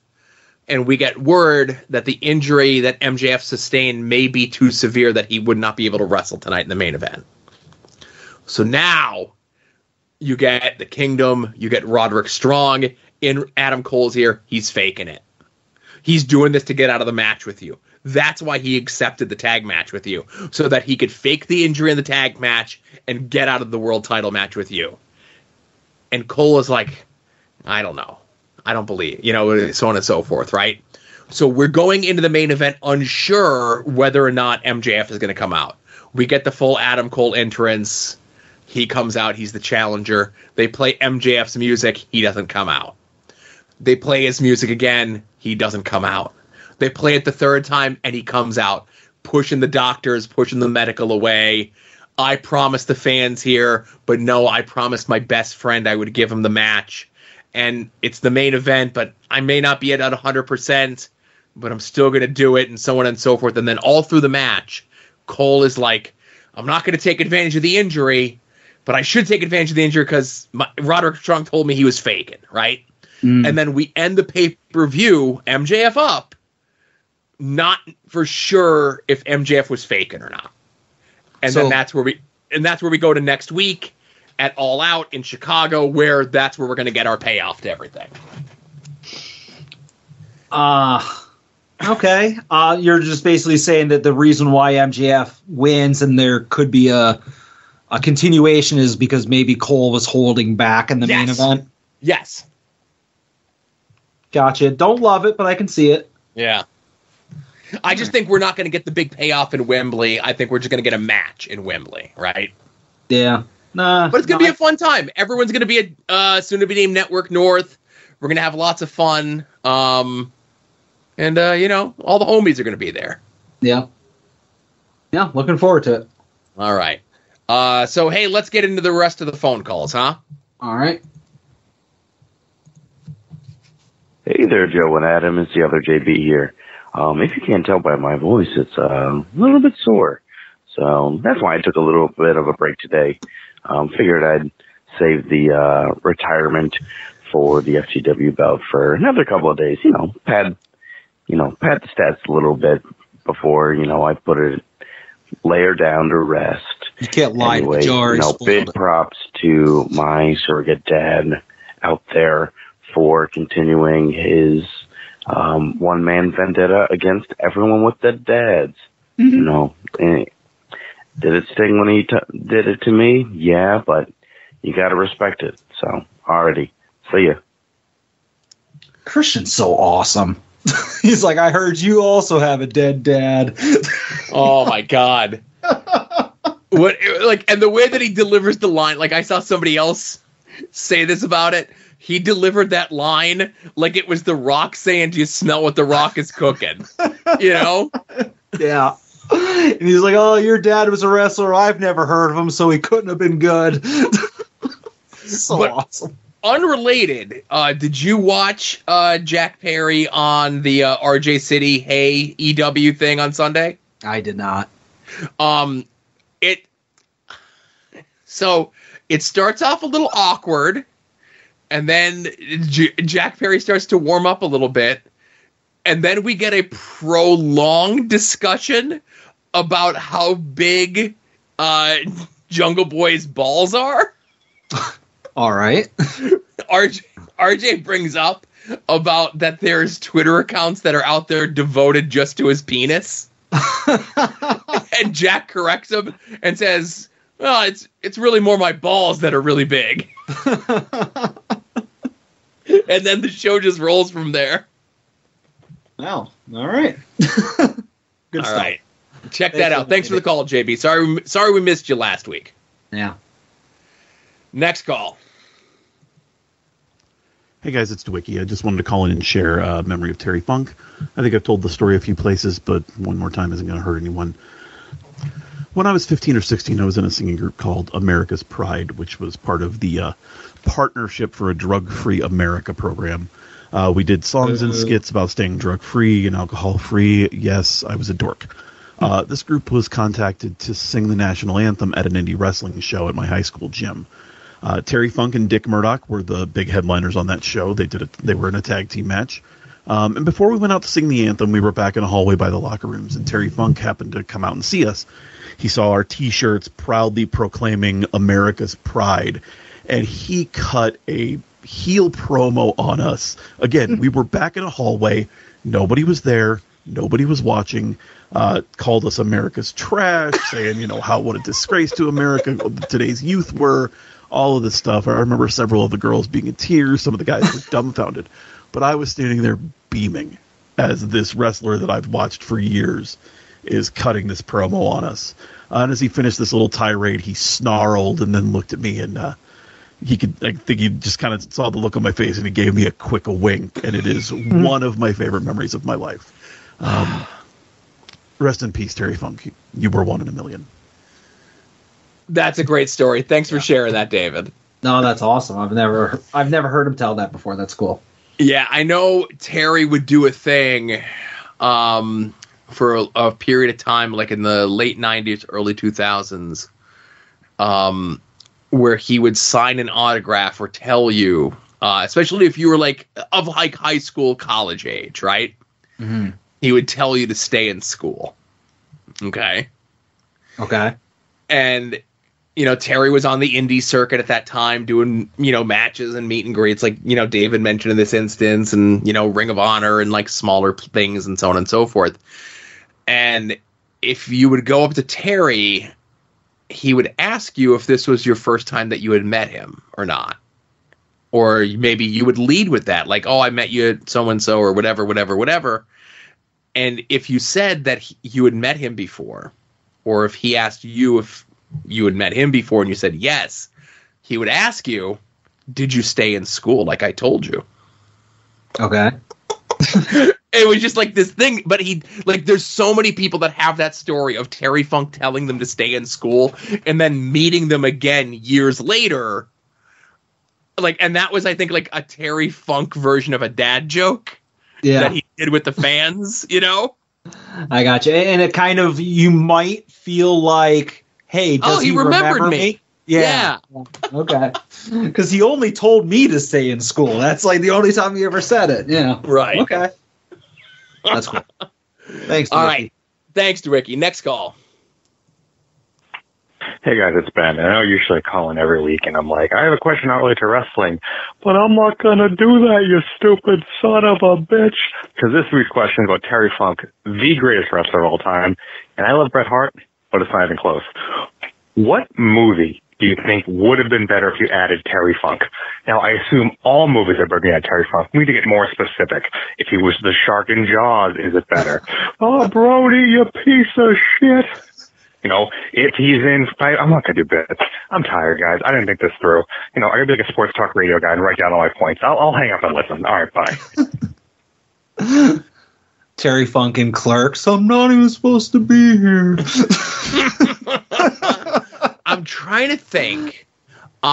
I would have loved to, like, and obviously Terry would always, at least in movies, get cast as like a heavy, a tough guy, a bodyguard, and like a wrestler or something, right?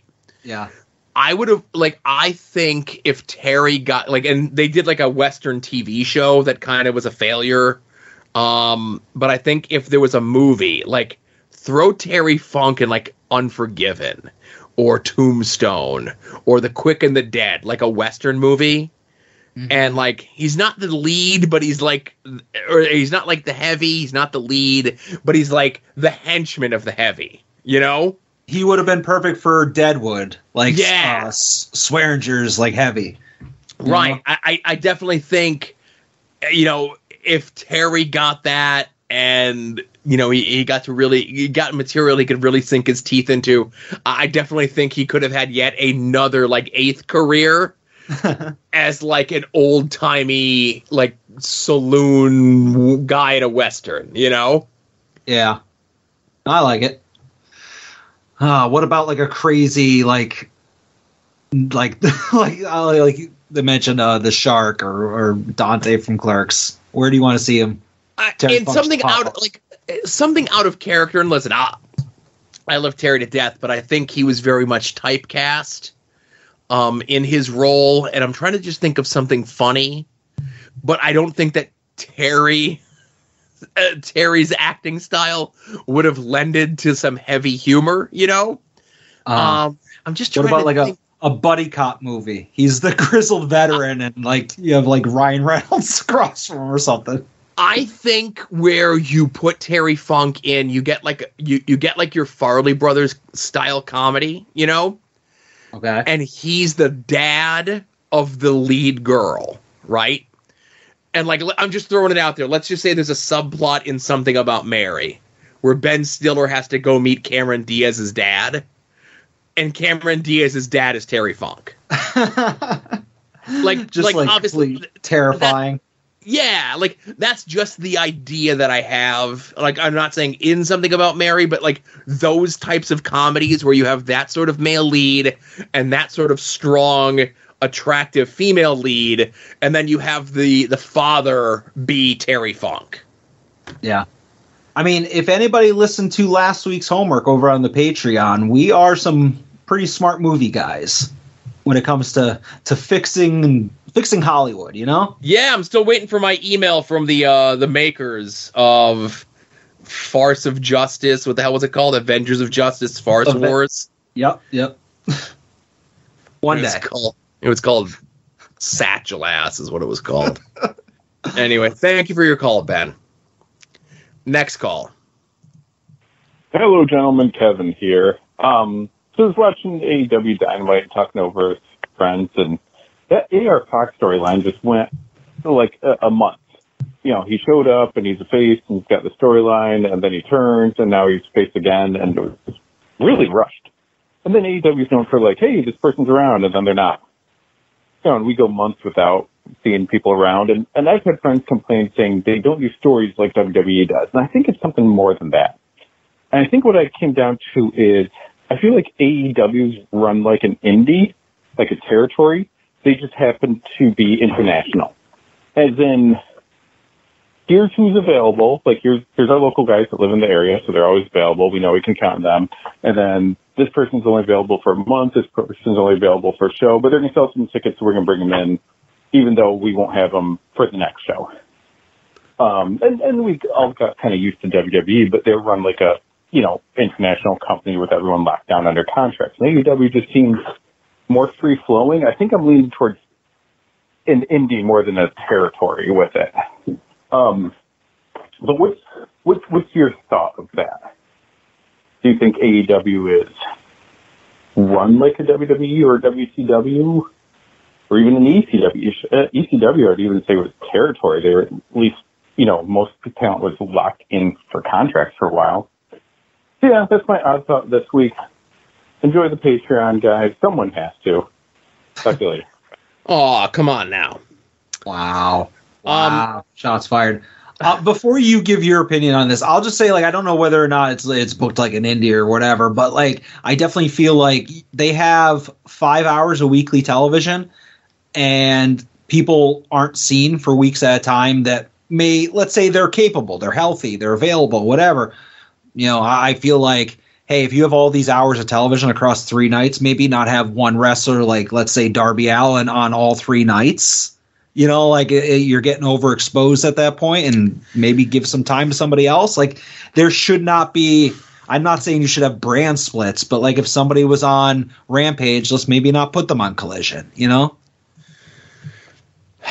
So AEW is being run as its own thing, and it's not WWE, it's not WCW.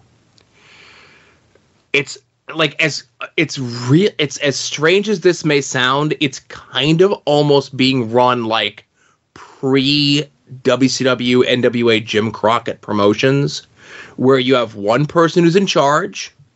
He's got lots of money, but he's got a lot of people in his ear telling him what to do.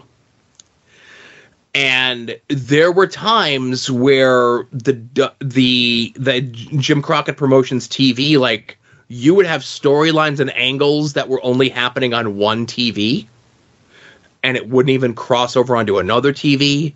And then sometimes you would have, like, here's Dusty Rhodes on all 3 TV shows, and he's in 3 different storylines that all have nothing to do with each other. And I really think that's the closest that I could say, but AEW is really its own thing. And we kind of talked about it before, with the injuries and travel issues and so on and so forth. But, Tony definitely needs a clear vision. And I think Tony himself is spread too thin with, the soccer team and the football team and the wrestling team. He needs a better infrastructure to kind of help streamline these sort of stuff. And I can't speak for the soccer stuff, and I can't speak for the football stuff. That's not my wheelhouse. But there have been peaks and there have been valleys, and right now we're in a valley of kind of like how messy things are in AEW. And, the proof is in the pudding. I still enjoy the TV show. They aren't selling gangbusters in the United States, but you can't argue with the show that sold out over 80,000 people. Yeah. No, I agree. Yeah. Cool. Thanks, Kevin. Yes, thank you, Kevin. Now it's pink button time. It's time for Young Ed. Hey, Joe and Adam, it's Ed. Hey, I am listening to the show right now because I'm up working on my panel. And Ben Pasco just called in and said something about, like, what did you want to be when you want to grow up? He said he wanted to be a pro wrestler, and I paused it right then, so I'd call and tell you this, just in case we might have the same story. I don't want it to seem like we do. This is a story that I don't think I've ever even gotten to tell on, like, Hot Van Dam. When I was in 6th grade, we had to do the whole, like, what is your job? It's a little more, it's like a step up from what do you want to be when you grow up, right? So we had to, like, write about it, and it is that question, right? But you couldn't just be like, I want to be a fire truck. You had to, like, really try to explain that, right? So my plan was, because it's 1997, it's the fall, Dude Love has happened, I'm there, right? So I tell everybody I want to be a professional wrestler, and I go to say something about it, and my 5th grade teacher, Mrs. Lauderman, says, oh my gosh, can you just talk about something not dumb? Fuck that. And then I had to lie and make a thing up. And it's not like an awful experience. Like, I don't remember being like, what the fuck? And really disheartened about it. I just remember having to be like, oh shit, now I gotta say a different thing, right? But as an adult, what kind of, like, adult woman says that to an 11-year-old? That's fucking crazy. The only way that happens is if you hate kids. And, like, why do you have that job if you hate kids? It's still insane to me that when I was 11, my 5th grade teacher told me to pick a less dumb job to want to be. All right. Okay, bye. I will say this: it was a different time. Yeah, you can't judge. And if a teacher did that to a kid today, that teacher would have been fired immediately, and that kid would have been a TikTok sensation. Well, I mean, that happened when Ed was 11. I mean, so that was only like 10 years ago. Right. Yeah, I don't know. Ed sure likes to put his real age out on Maine a lot lately, you know? Yeah, Ed's very careless with all of his shoot info. He certainly is. Speaking of shoot info, oh shit, did I accidentally get rid of it? Maybe. Hang on. Uh-oh. No. I have to... So, Ed, I have some good news and some bad news for you, okay? So, last week, when we were talking about Ed, and he had mentioned his panel there, and Ed still has 2 more calls, and we'll definitely get to them, right? Okay. I got to try to find it. God damn it. I had the email in my inbox, and then it, like, disappeared, and this does happen from time to time, unfortunately. Because I wanted to read the actual email itself, but I think that ship may have sailed. While I'm trying to look for everything here. I get a lot of emails every day. So I said, I'm like, oh, well, I don't want to pay $45 to go to a convention that I want nothing to do with. Mm-hmm. But I want to go and support Ed because Ed is my friend. Let me see if I could lie and maybe get us press passes. Sure, and it wouldn't be a lie. I mean, we provide information to people. Right. I guess. Sure. But I will say that we did hear back, and they said that they have to reject our application because it was after the cutoff time. Oh, well, I feel a little bit better that we weren't rejected based on merit, you know? Right. It was that we missed the window. So I'll say this. So next year, I'm going to put in my request earlier than I did last time, right? Uh-huh. Also, Ed, I'm going to pose this question to you. Would you rather that we just come up and maybe hang out and get something to eat there? Or I stay home and I just like PayPal you $20 to go get drunk? Because again, going up there to spend $45, I love you, Ed, but that's a lot of money and that's a long day and I'm an old man. Yeah, you tell me how you want how you want to handle this, you know? Yeah, let him know. I'm still on the fence. I don't know. All right. See, I do love Ed $45 worth, but you know. But that $45 isn't going to Ed. That $45 is going to the convention. That's the problem. That's the problem. See? Yeah, and yeah. All right, so to be determined. Right. All right. Next call. Hey, Joe and Adam, it's Ed. Hey,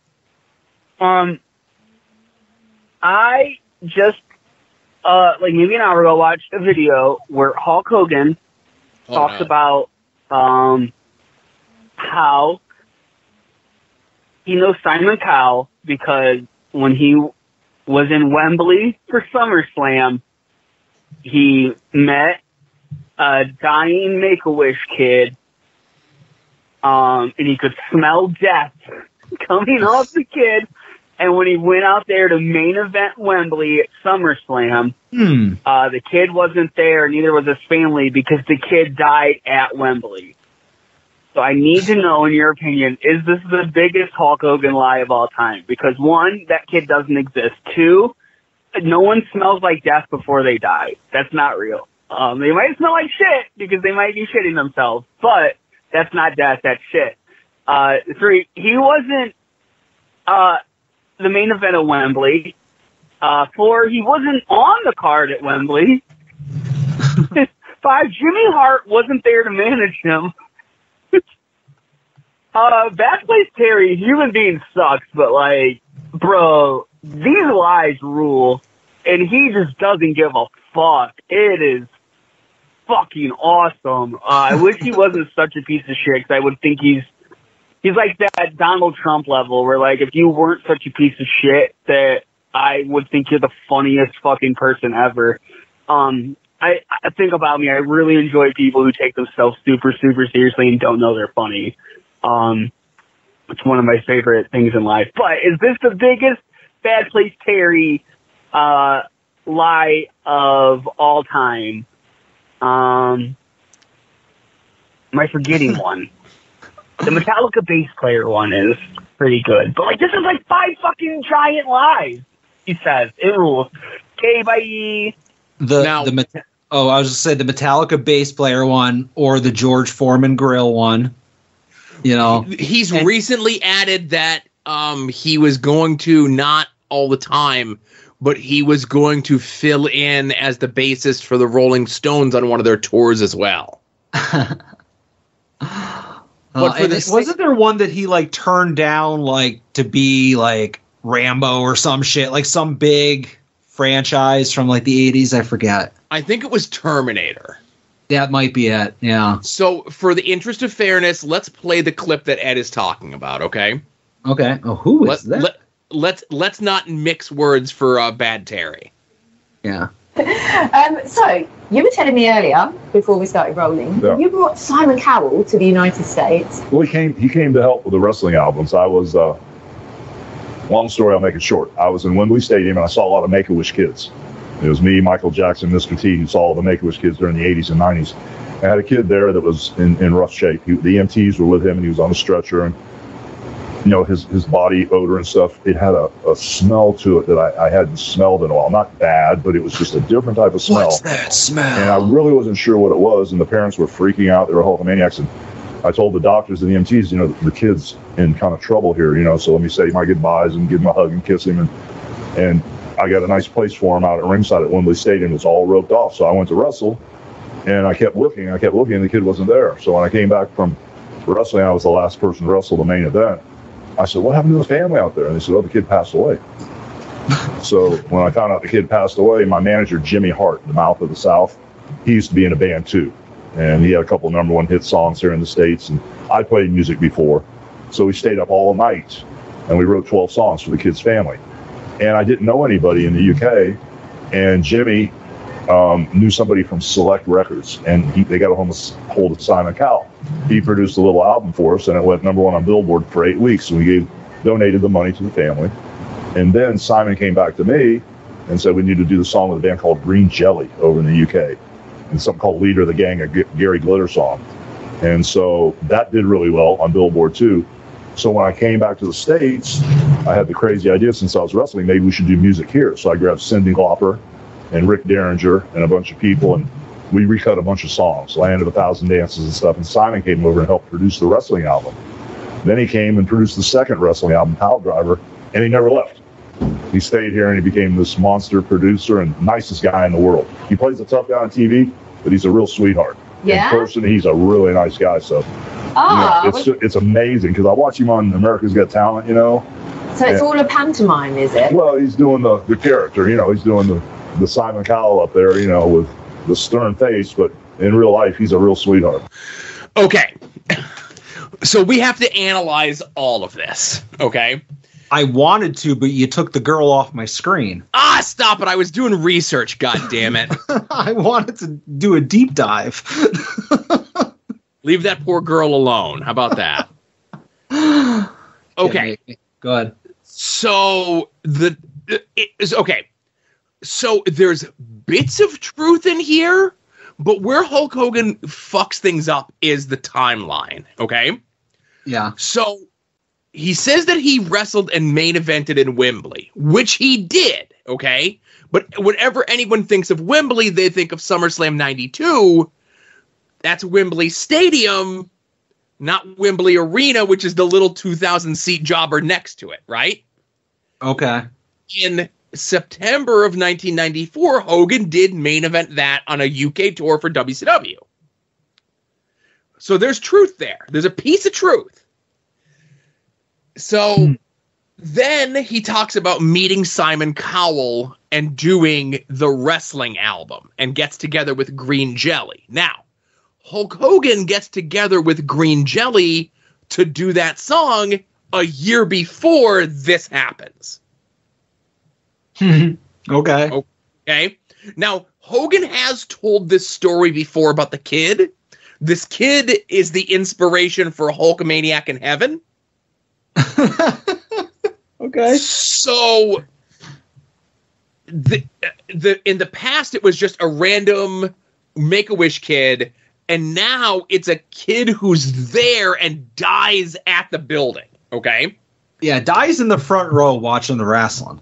Right. dies in the front row in a special roped off section that Hulk Hogan had for him, right? Yeah. And then Hogan says we go from this, which is happening in 1993 and 1994, that he then brings Simon Cowell to the United States to retroactively produce the 1985 wrestling album and the 1987 Pile Driver wrestling album. Yeah. Neither of which Simon Cowell had anything to do with. They were produced by Rick Derringer and David Wolf. So basically what you're saying is Terry is the worst Time Lord out of all the seasons of Doctor Who. Okay. There was another one that was going around that he talked about on Joe Rogan, and this was one of the other clips, where he says that, and I'm paraphrasing this, I'm not going to track down the clip for this one, but paraphrasing it, he says that when Brock left UFC to come back to WWF, oh God, Hulk was the first one that Brock wrestled. Was it Cena? It was Cena. Okay, first of all, it was Cena. Yeah. So second of all, let's say, okay, well, maybe Hogan is confusing like UFC and OVW, or that makes more sense. But even then, it wasn't his first match. But even then, from Brock's debut to his match with Hogan doesn't happen till like 5 months after his debut. Yeah, I thought you were about to say that your sentence was going to be when Brock left the UFC, that Hulk Hogan was the first person that Dana White contacted to take his spot in the UFC. No. Which is not far-fetched for Terry to say. It's not out of the realm of possibilities for bad Terry to say, right? Yeah. But to go through, it's one of those things where I wish there was a more comprehensive log of Hogan's lies. And like, here's this 2-minute clip of Hulk Hogan telling a lie, okay? Now, here's a 3-page dossier that picks it apart and says, okay, well, this happened here, and this happened here, and this happened here, and this happened here. So these are events that actually did happen, but Terry is taking like 7 stories and putting them all together as one story. I mean, if there's any money in it, I can look into this being my new job. Well, again, there is money in it. I don't know. You could put it behind the Patreon and get people to subscribe to it. But I think what's going, and you could say, especially today with Hogan giving these interviews, it's like, okay, maybe he's starting to lose it. Maybe he's starting to go a little senile. But he's been telling lies like this for the last 25 years. Yeah. So, and the lies change. And I know we kind of got off the subject of things, but I would be remiss not to say that my favorite Hulk Hogan lie is an underrated one that says after WrestleMania, the first WrestleMania, he went to Studio 54 and partied with Jim Belushi.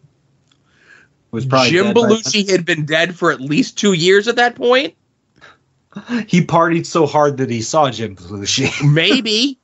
Like, and the easiest one is that, you know, like the shorthand one is WrestleMania 3, Andre the Giant weighed 900 pounds. He was going to shoot on Hogan during the match. He body slammed Andre, tore every muscle in his back, and Andre died the next day.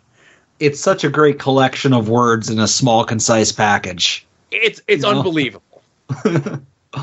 Also, if anybody knows who that Muscle and Fitness interview girl is, let me know. You could work on that for the grease room, right? Maybe. All right, Ed does have one. Ed does have one last call. I brought her back up so you could look at her. Thank you. All right, last call. Hey, Joe and Adam, it's Ed. So the SRS doing lines of coke on a live stream thing. I'm going to read this tweet off to you, and I think you, Joe, are a pretty good judge of my character and how my brain works, more so than me sometimes. So I want to know. Okay, people keep talking to me about the SRS doing coke thing, and it's like, fuck, I want his life, I think. Like, you get to be chronically online, be super annoying on Twitter, talk about wrestling all day, and do big old lines of coke during streams. Sign me up. So, like, right? I would love that, right? But at the same time, I would never want to be Sean Ross Sapp. What's he doing? What is it? How's it both? Because I don't get it, and it's hurting my brain to think about, and I don't want to.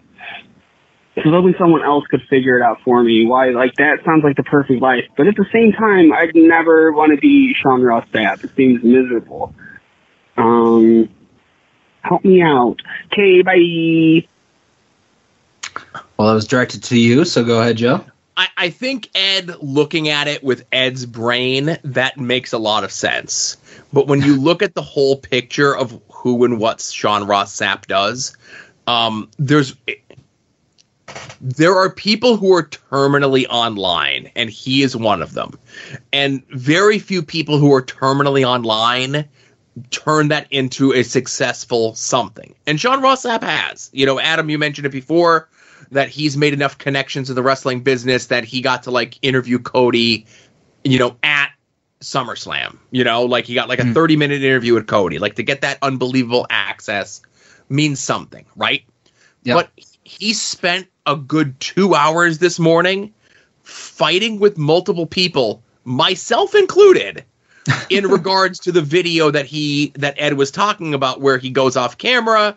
And again, untrained eye, it certainly looks like he's doing coke. But then I get my DMs filled as I find out that I'm blocked by Sean Ross Sapp now because I follow Kurt of the Stink Sheet, definitely not of Hayabusa, which had a new episode this week, because Kurt will never be allowed on the show. Nope, never. Never. Where Sean Ross Sapp is, I have to wake up to my wife's boss contacting her, asking why her husband is doing drugs on TV. Oh, can I say, if that was true, which it's not. It's not. The wife should say, none of your fucking business, my husband doesn't work for you. Right. But it's not true, so it doesn't matter. You know? Right. So who's a bigger liar, Hulk Hogan or Sean Ross Sapp? Go. Hulk Hogan. All right. It's not even close. The body of work, you know, you'd have to work for years. Like, Sean Ross Sapp, if he put in this effort for like the next 40 years, he might have the body of work of Hulk Hogan, but it's not close. So after this comes up, Sean Ross Sapp spends no less than 2 hours in that group that I'm in of people conversating back and forth about this, blocking and unblocking and pulling stuff out and taking screenshots and quote tweeting them and then reblocking them and then DMing them. His life is a hell. But I feel like Ed wants that hell, though. But I think there's a mix where if you could figure out how to do all of those things that we see on the public facing side, where he gets to meet cool wrestlers, he gets to do internet shows, he gets to have a dog and a wife and do cocaine, like, that's good stuff. But if you could eliminate the vanity searching and the constant blocking and unblocking and blocking of people, but I think once you get to that point of internet celebrity, you can't help but do that sort of thing. I think you need to have that part of your brain taken out, you know? And obviously I'm different than anyone else. Sean Ross, and I'll say, Sean Ross Sapp blocked me, and then he unblocked me to direct message me about whatever this was, right? Okay. And I said back to him, as you can see it here, I'm sure I'm blocked again, but good luck out there. People are vicious on the internet, but toothless, right? And this is where he says, I was woken up by my wife, whatever, right? Yeah. But what I'm saying is, and then I tried to reply to him, and I saw that I could no longer send messages to this person. And then he quote tweets me when we were talking about the Pro Wrestling Tees thing, and real quick, I'm like, ooh, if he's quote tweeting me, that means he must have unblocked me. I'm going to go in there and I'm going to block him so he can't block me back, and I have that power over him, right? And that must have eaten him alive, the fact that I was able to get in there before he was able to reblock me. This is why I stay off of Twitter. I go in once a week, I look at Ed tweets, and then I leave. Those are the only tweets you really need to look at, you know? Yeah, that's pretty much it. Yeah. Well, thanks, Ed. Thanks, Ed. Hey, that was all the calls. Thanks everyone who called in. Yep. I'm glad we were able to kind of turn the show around a little bit here.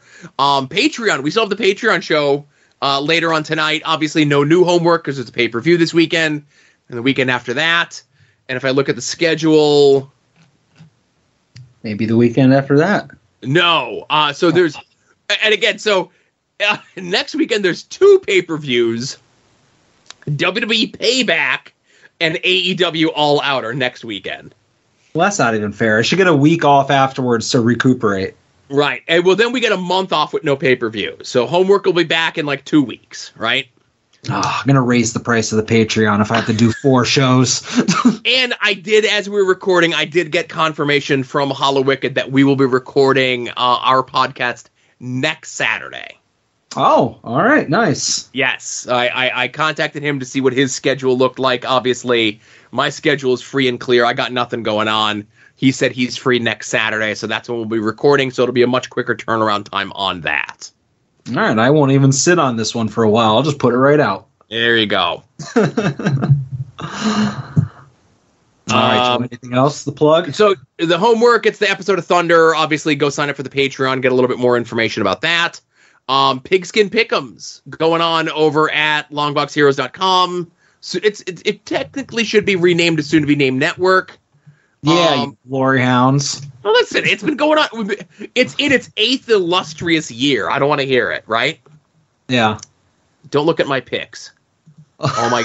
Yeah, I'm gonna copy you. I want to win this year, so I'm gonna copy you.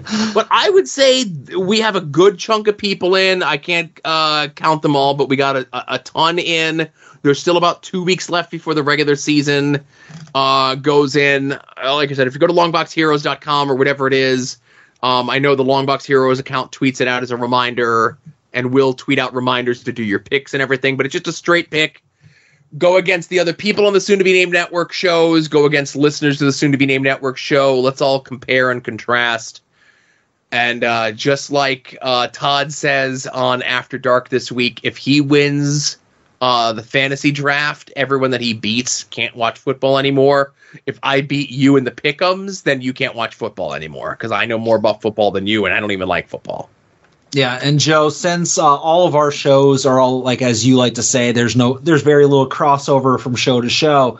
This was addressed briefly on After Dark. Would you like to address the fact that we had in the Soon to Be Named Network Discord the selection by you of who drafts where in the Soon to Be Named Network draft, and I was picked number 1, so I get the number 1 overall pick. And there is a lot of accusations. People are accusing you of colluding with me. Would you like to, address that? So let me say this. Son of a bitch. If he ties us to the Axis Chemicals job, we're dead and buried. Anyway. So, again, you say there's a lot of people that are, whatchamacallit. So, DJ says that if it was anyone but me, he'd rage quit. DeWicki says, I know that Joe is unassailable, and I had to look that up to make sure he wasn't insulting me, right? No. He does mention what a great smile you have, and I say it would, and I couldn't tag anyone in there, but it said that it would be great behind a potato filter. And that was really it. That was only the real. Well, that's 2/8 of the league. That's a big percentage. Right, but again, anybody but Joe pulling those names, I would rage quit. So again, we're safe. And then again, DeWicki having some fun there at our expense. I don't think anyone was really upset. And I'll say if they were, I said I attempted to absolve you of any sort of things. And say if you have any concerns, don't take it up with Adam, take it up with me. As we started the thing, I didn't even know how the draft was going to go. I didn't know that it was going to be first pick to last pick, or last pick to first pick, or whatever it was. And then at the point where Adam says, if I get number 1, I'm probably going to have such anxiety. Like, did I set it up because I knew that? And or was Adam lying? I don't know. I think you're all thinking too much about this. Yeah, this thing goes all the way to the top, this conspiracy. I say, no matter what part you're picked at, if you're so good and confident in what your picks are, then you're going to win regardless, right? Yeah, I mean, that's what a non-coward would say. Right. You know? And when Adam screenshots after he wins, him sending me my 25% VIG, then exactly. But cheap plug, this Monday is the soon-to-be-named network draft. All the participants will be on a Skype call. We're going to draft the whole thing. You know, it's going to be one long recording, and it'll be up on Patreon for free if anybody wants to listen to it. So, and that's obviously myself, Todd, Brett, DJ, Marcus, Tim, Ronald Two Legs, and DeWicki. So all the stars are here. And last but not least, last but not least in my section of the plugs, IWTV, aka Jerry's Internet Wrestling Emporium. Lots and lots of great indie shows going up there all the time. Live shows, old shows, back catalogs of stuff. Use the promo code @odds if you're a new subscriber. Lets Jerry know that you came to him from us. And we get a little bit of a kickback if you stick with him there. TeePublic store sale is going on as we speak until the weekend is over. 35% off. Get @odds with wrestling, soon to be named network. All sorts of inspired shirts, designs, etc. Like I said, 35% off. And we're about 3 weeks away from the next LVAC show, Steel Stack SmackDown 2. So far, the only match announced, Matt Makowski and Hot Sauce Tracy Williams taking on Delirious and Frightmare. That should be a hell of a contest. I'm glad to see Makowski back after taking some time off. Hot Sauce is one of my all-time favorites. Delirious and Frightmare are awesome to begin with. Lots and lots of names have been announced, but this is the only match announced. I think tickets are going fast, and if you wait until the week of, I think they're like $5 more or something. $10 more. $10 more, even worse. So get your tickets now. Yeah, that's it. That's all I got on plugs. All right. I will plug, I guess, the following podcast that you should listen to. Longbox Heroes, Longbox Heroes After Dark, We Need Wrestling, Porch Talk, Viewer's Choice, Indie Wrestling Guide, Wings on Wings, Hiya Bussy, which, as you said, has a new episode that dropped today. Ed, you can't compete with us. Drop a couple days later or a couple days before, you jerk. And lastly... I have to interrupt your plugs here. Absolutely not. Hiya Bussy comes out whenever Hiya Bussy comes out. There's no rhyme or reason to it, man. I don't want it to be on a schedule. I don't care if it competes with everything else in the world. Whenever Hiya Bussy comes out, that's its release date. All right. We're competing with Ed. Every podcast that we put out for the history of this show, could there be a Hiya Bussy coming out this week? We can't think like that.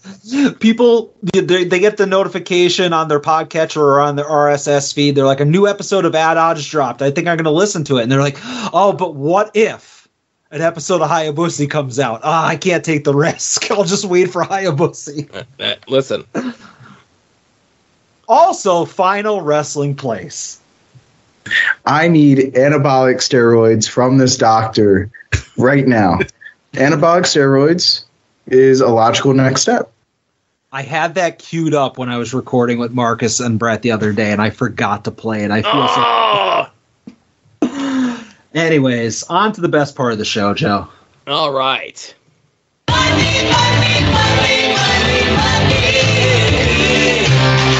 Some might cost a little. Some might cost a lot. But I'm the $100 Vansky. And your figures will be bought.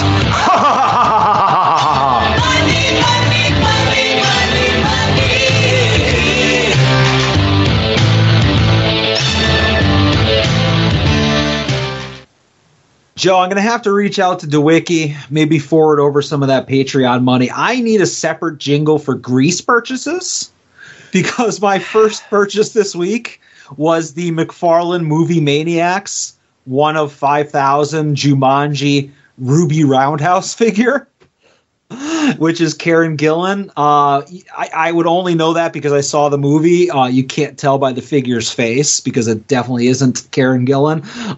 But it's close enough in my opinion. And I'm like, all right, I need a Ruby Roundhouse figure, so I had to pre-order that. The face? The face, yeah. I mean, from the neck down, the likeness is spot on, I'll just say. But everything else is pretty bad. But yeah, I pre-ordered that. I was going to pre-order from Entertainment Earth, but it actually sold out really quick, so I had to do it through Amazon. I'm a little worried it's going to get destroyed, but we'll see. Do the other, and again, I don't even think you would have looked at these things, but do the other Jumanji figure likenesses match who they're supposed to be? I think what's The Rock and Jack Black? The Rock, Jack Black, and the tiny black dude who's high pitched voice. Kevin Hart. Kevin Hart, yeah. I know those are the four figures in the assortment. The Rock looks spot on. The Jack Black looks good. I don't know about the Kevin Hart. I didn't take a good look at the figure. I was just wondering if this Karen Gillan was like intentional, that she didn't want to like do the scan for it. They didn't want to pay her for the likeness, or they just did a bad scan. I don't know. I mean, it might just be a bad scan. She has Doctor Who figures, you know? Those are fine. Gotcha. Did you buy anything, Joe? I did. So it's something that I should have bought a long time ago. And by a long time ago, I mean months and months ago. And I kept waiting, and I kept waiting. And now, granted, there was a couple times when I tried to buy them, they were out of stock. But I noticed recently, and I'm glad that I waited, okay?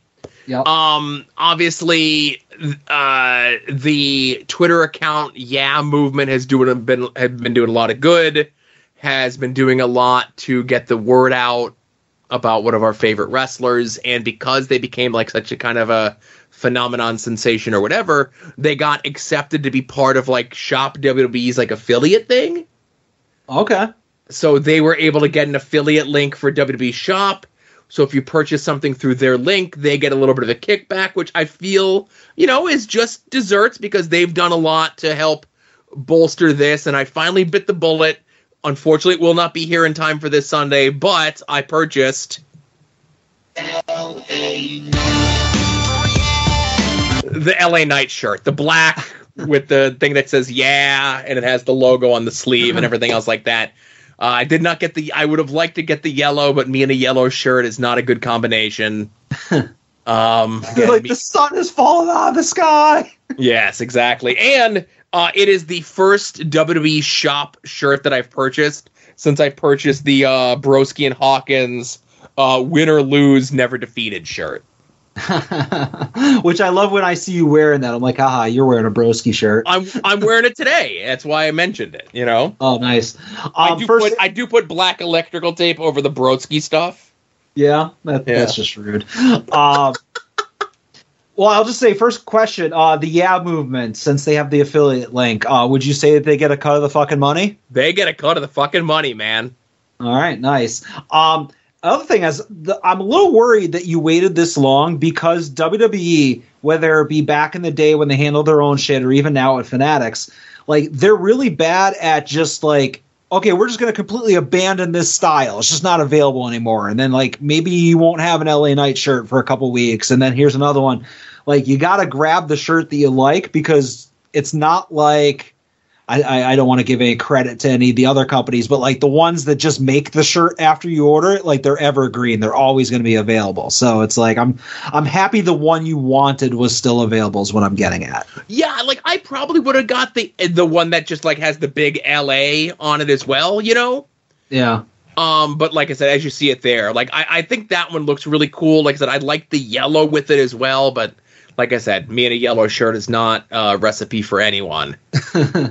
I will say though, ordering this being the first time that I've ordered something from them in quite some time, when you go through the checkout and everything, it defaults you to the expedited $16 shipping.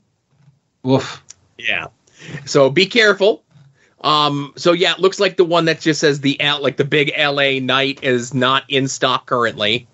But the other ones are. This one's okay. Don't love it. They have the signed ones and everything. Mm-hmm. And if this was not a snapback hat, if this was a fitted hat, I absolutely would have gotten that as well. Yeah, I mean, that is a cool hat. Right. Because I got a big fat head and snapback. Like, the tensile strength of my head trying to keep a snapback hat on it, like, I rip the holes on it, right? I got a big fat head. I know what I got to do. I always felt bad, like during the time when like guys would get like merch. Like there was a period of time when like Chikara got a distributor to do like fitted hats, and then like a bunch of other guys got fitted hats.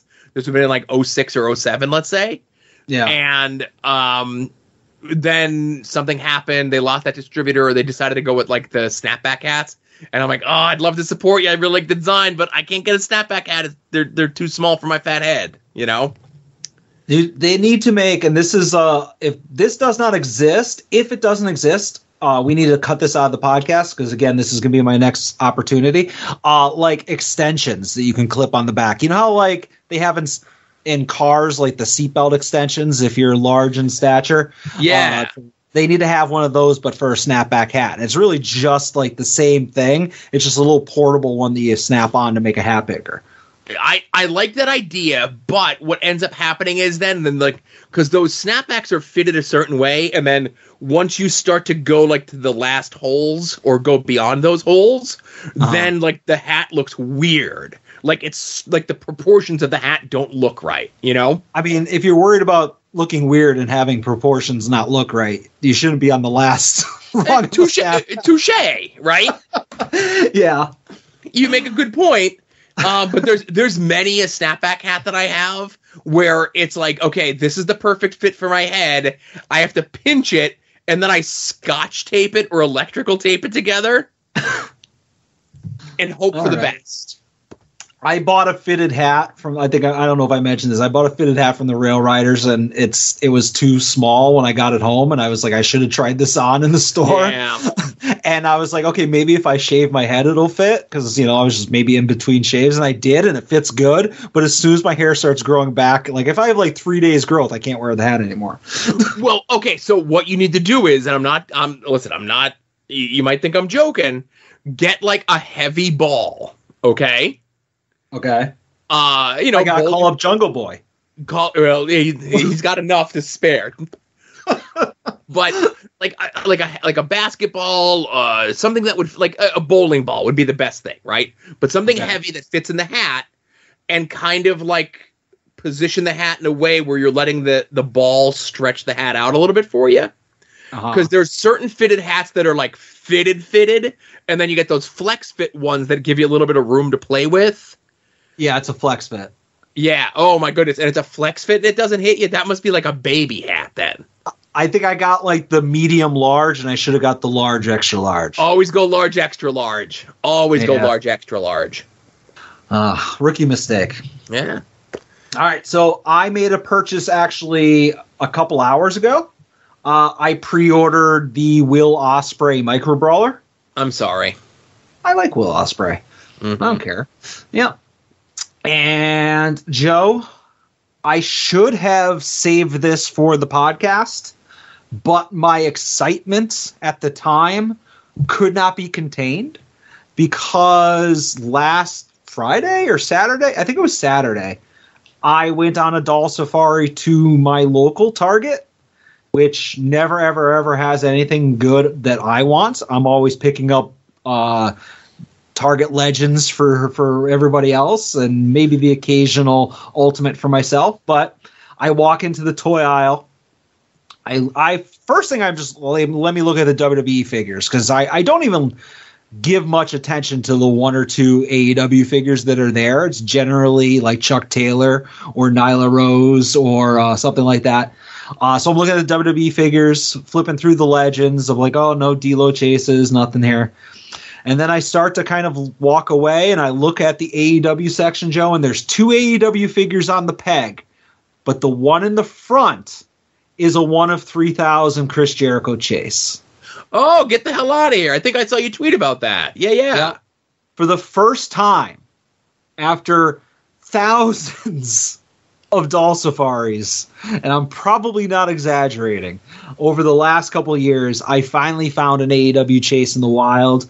When I saw it, I literally went, like I get one of those little gasps, and I grabbed it and I took it off the shelf, and I'm like, took a second to process, and then I do the thing where I look around and I make sure nobody's around me, and then I put it back on the peg and took the picture. But the whole time I'm like boxing out to make sure nobody comes over and tries to grab it. But yeah, I was pumped. Like again, I don't really care who it is. Like I've never found an AEW chase. Like I own a couple, but I've all bought them like eBay or in the major group or whatever.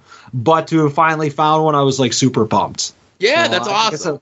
I should have saved it for the show, but I was just all like happy, and I immediately put it in the Discord. No, I get you. And you said that was your Target down your way, right? Yeah, it was a Dixon City Target. Okay. But it's the Jericho. I thought it was Painmaker at first, but it's just Spiky Jacket Jericho. Yeah. But awesome. And like I remember, I'll never forget the story online it must have been about a year or so ago, where people were ordering Darbies from GameStop, and like multiple people were getting the Chase when they were ordering online for the Darby, Yeah, and they were like, "Oh man, I wanted to get one for my kid, so I ordered another one, and they sent me another Chase." But I'm shocked that with and it sounds like there was like an assortment that got put out on the pegs. Yeah, and I think the one behind it was just like it could have been like Lance Archer from like 4 years ago, or whatever. It was something that's been there for a while. But go ahead. Yeah, but it's odd that there was an assortment that got put out on the pegs, and the Chase was the only thing that was left. You know what? I was thinking about it, and you make a very good point. I was thinking about it like the next day. I can almost see that an employee had one hidden somewhere, like in the warehouse, in an office, a break room, or something like that, with the intention of buying it. And somebody else was like, all right, fuck that, it's going back out. Because that's the only reason I can imagine a single Chase figure being put out there. Or maybe a customer hid one in like the baby section or something like that. And they're like, oh, I'll come back when I get paid, so I'm going to hide it because I'm a scumbag. And then an employee found it and just walked it over and put it on where it belonged. Or one of those two scenarios. I'll hide it and tell my friend it's for him, and then I'll call my dad and he'll go get them, right? Well, that's perfectly logical behavior. Like, let's not try to cast any kind of accusations. Come on, man. I'm supposed to be nice today. Well, listen, I don't know who you're talking about. Yeah, no, I know. Did you buy anything else? The only other thing I got was for my kid. The new Pokemon set pre-orders came up this week. And they do this they'll do this every once in a while when there's a new set. There'll be 2 different variants. It'll be like the red or the blue or the yellow and the the purple and the red or the whatever it is. And he had wanted the one that was more dragon themed as opposed to the one that was more fairy themed, in the hopes that his favorite would have like the rare or the Chase card. And when it got announced that the pre-orders went live, for 2 days, the one that he wanted was listed as unavailable. And it would be like you would hover over it and it would say that it was available, and you'd try to add it to your cart and it would fail. I'm like, okay, well, let me try to do it from a different browser. Let me try to do it from my phone. From my phone, I get all the way to checkout. I put my payment information in. I hit the thing and it says, oh, there was a problem with your order. So I'm like, God damn it. Did this thing sell out that quickly? It was like 2 days. And it was like with getting the ferry for Pikachu last weekend. I would just check it every hour. I'm like, okay, can I get through the whole process to get it in there? Can I get through the whole process? And then it was finally on the 3rd day of the pre-order being live. I'm like, okay, both of them are here. I can get the one added in my cart. I can get through the registration. I can get through the billing. I can get through the payment option. Can I get to hit confirm? And I finally got it to go through. So my kid was happy because he's going to get the one that he wants. Oh, nice.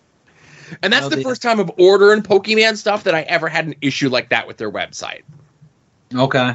Like, I had thought that, like, because I know, like, Mr. Tim had, like, was collecting Pokemon stuff, and he had adventures and difficulties, but I didn't know if it was the website or just general rarity or whatever, I think a lot of it is general rarity. I know he was talking about those Squishmallows and stuff, and that was one of those ones where, for the 2 that came out, you had a 25-minute window. Gotcha. And I think I got in on like 12 minutes. So I was able to get my kid the one that he wanted, and, he hit it, gave him it for Christmas and everything else like that. And that was one of those ones where, like, it hits the site, then it starts hitting, like, all your, Pre-Eternias and Wario64 and, like, all those aggregator accounts. Yeah. And then by the time it starts hitting those, and you click the link from them, it's all for stuff like that. Sometimes it's always best to follow like the dedicated Pokemon accounts as opposed to the ones that like aggregate like every pop culture-y thing.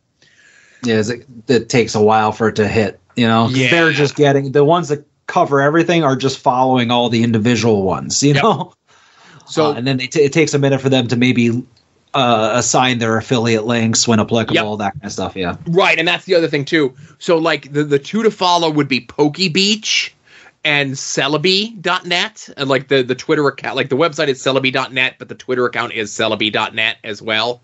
Those are like the two Pokemon specific ones. So if you're really looking for Pokemon stuff, like follow those, and you're gonna get the notifications like the second those things hit the site. You know. Yep. All right, that's it for you? That's it for me, man. All right, I got one last thing. We've talked before about sometimes when you have an eBay save search go off and you get the thing you want, sometimes you leave the save search up, and that is something that I did. If you remember a couple months ago, I was fortunate enough to acquire original Chikara merch table boar, proletariat boar of Moldova mask. So I actually I kept the save search up, not knowing what I would find, just whatever, just keep the net in the water. If some fish swim in, we'll see what we caught. And earlier this week, somebody put up a Dasher Hatfield mask. And I added it to my watch list, and it was just me and one other guy watching it, and he put in a minimum bid, and I just kept watching it, and then with like 10 seconds left, I went in and I bid on it, and I got it for a real good steal. So I now own a very good professional wrestling souvenir, and I'm going to add that to my merch table Chikara mask collection. That's now 2 masks. Has the mask come in yet or no? No, the auction ended 2 days ago, and the guy just shipped it like yesterday. Gotcha, because I know you had sent it to me a while ago, asking if it was like a working mask or a merch mask, and I'm like, that's a merch mask. No, my question for you, you might have misunderstood me then. I was asking, is this from the merch table, or does this look like just a custom?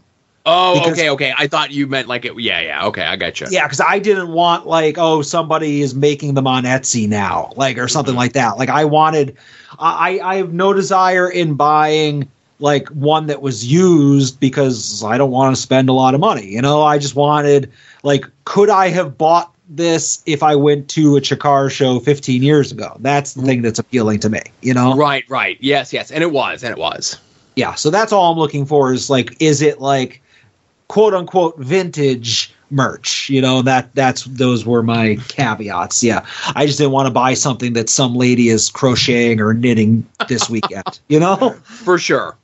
But yeah, it's cool. I gotta go and buy one of those little foam Not Al Snow heads, and for when this mask comes in, I'll be up to 2. And who knows? Maybe if I see some ant ones from back in the day, I might pick those up.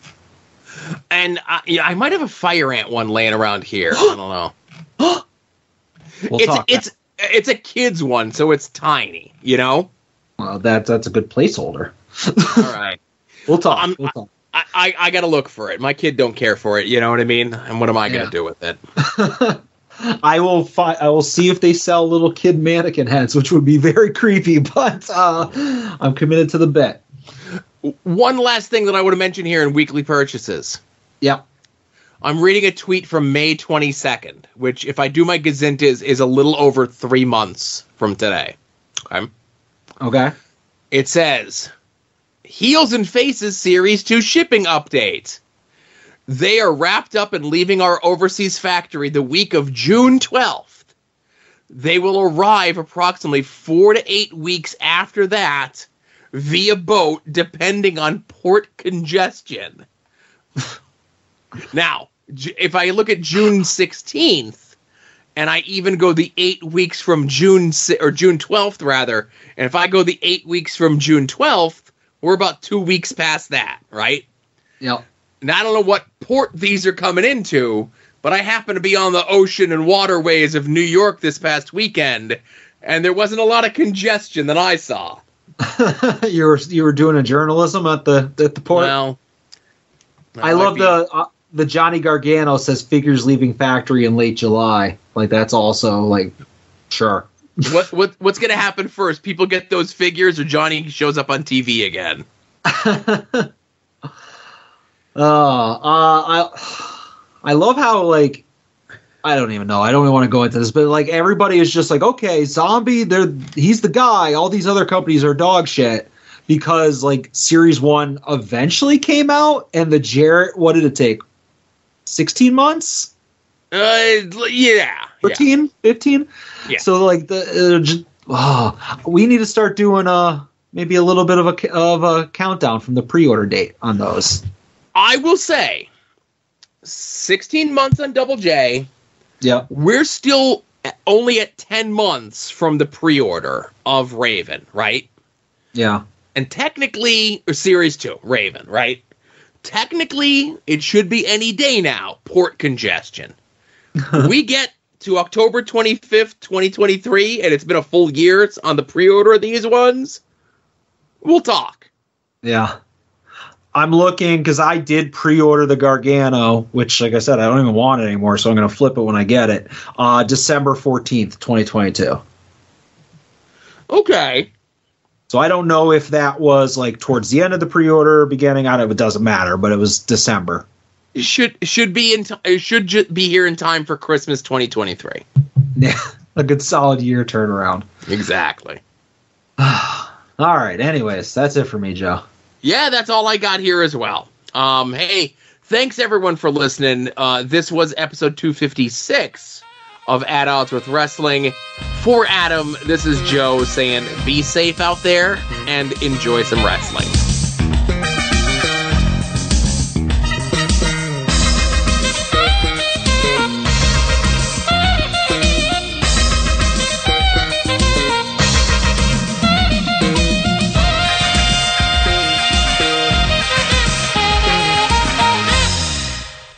You're listening to the soon-to-be-named network, the Lamborghini of podcast networks.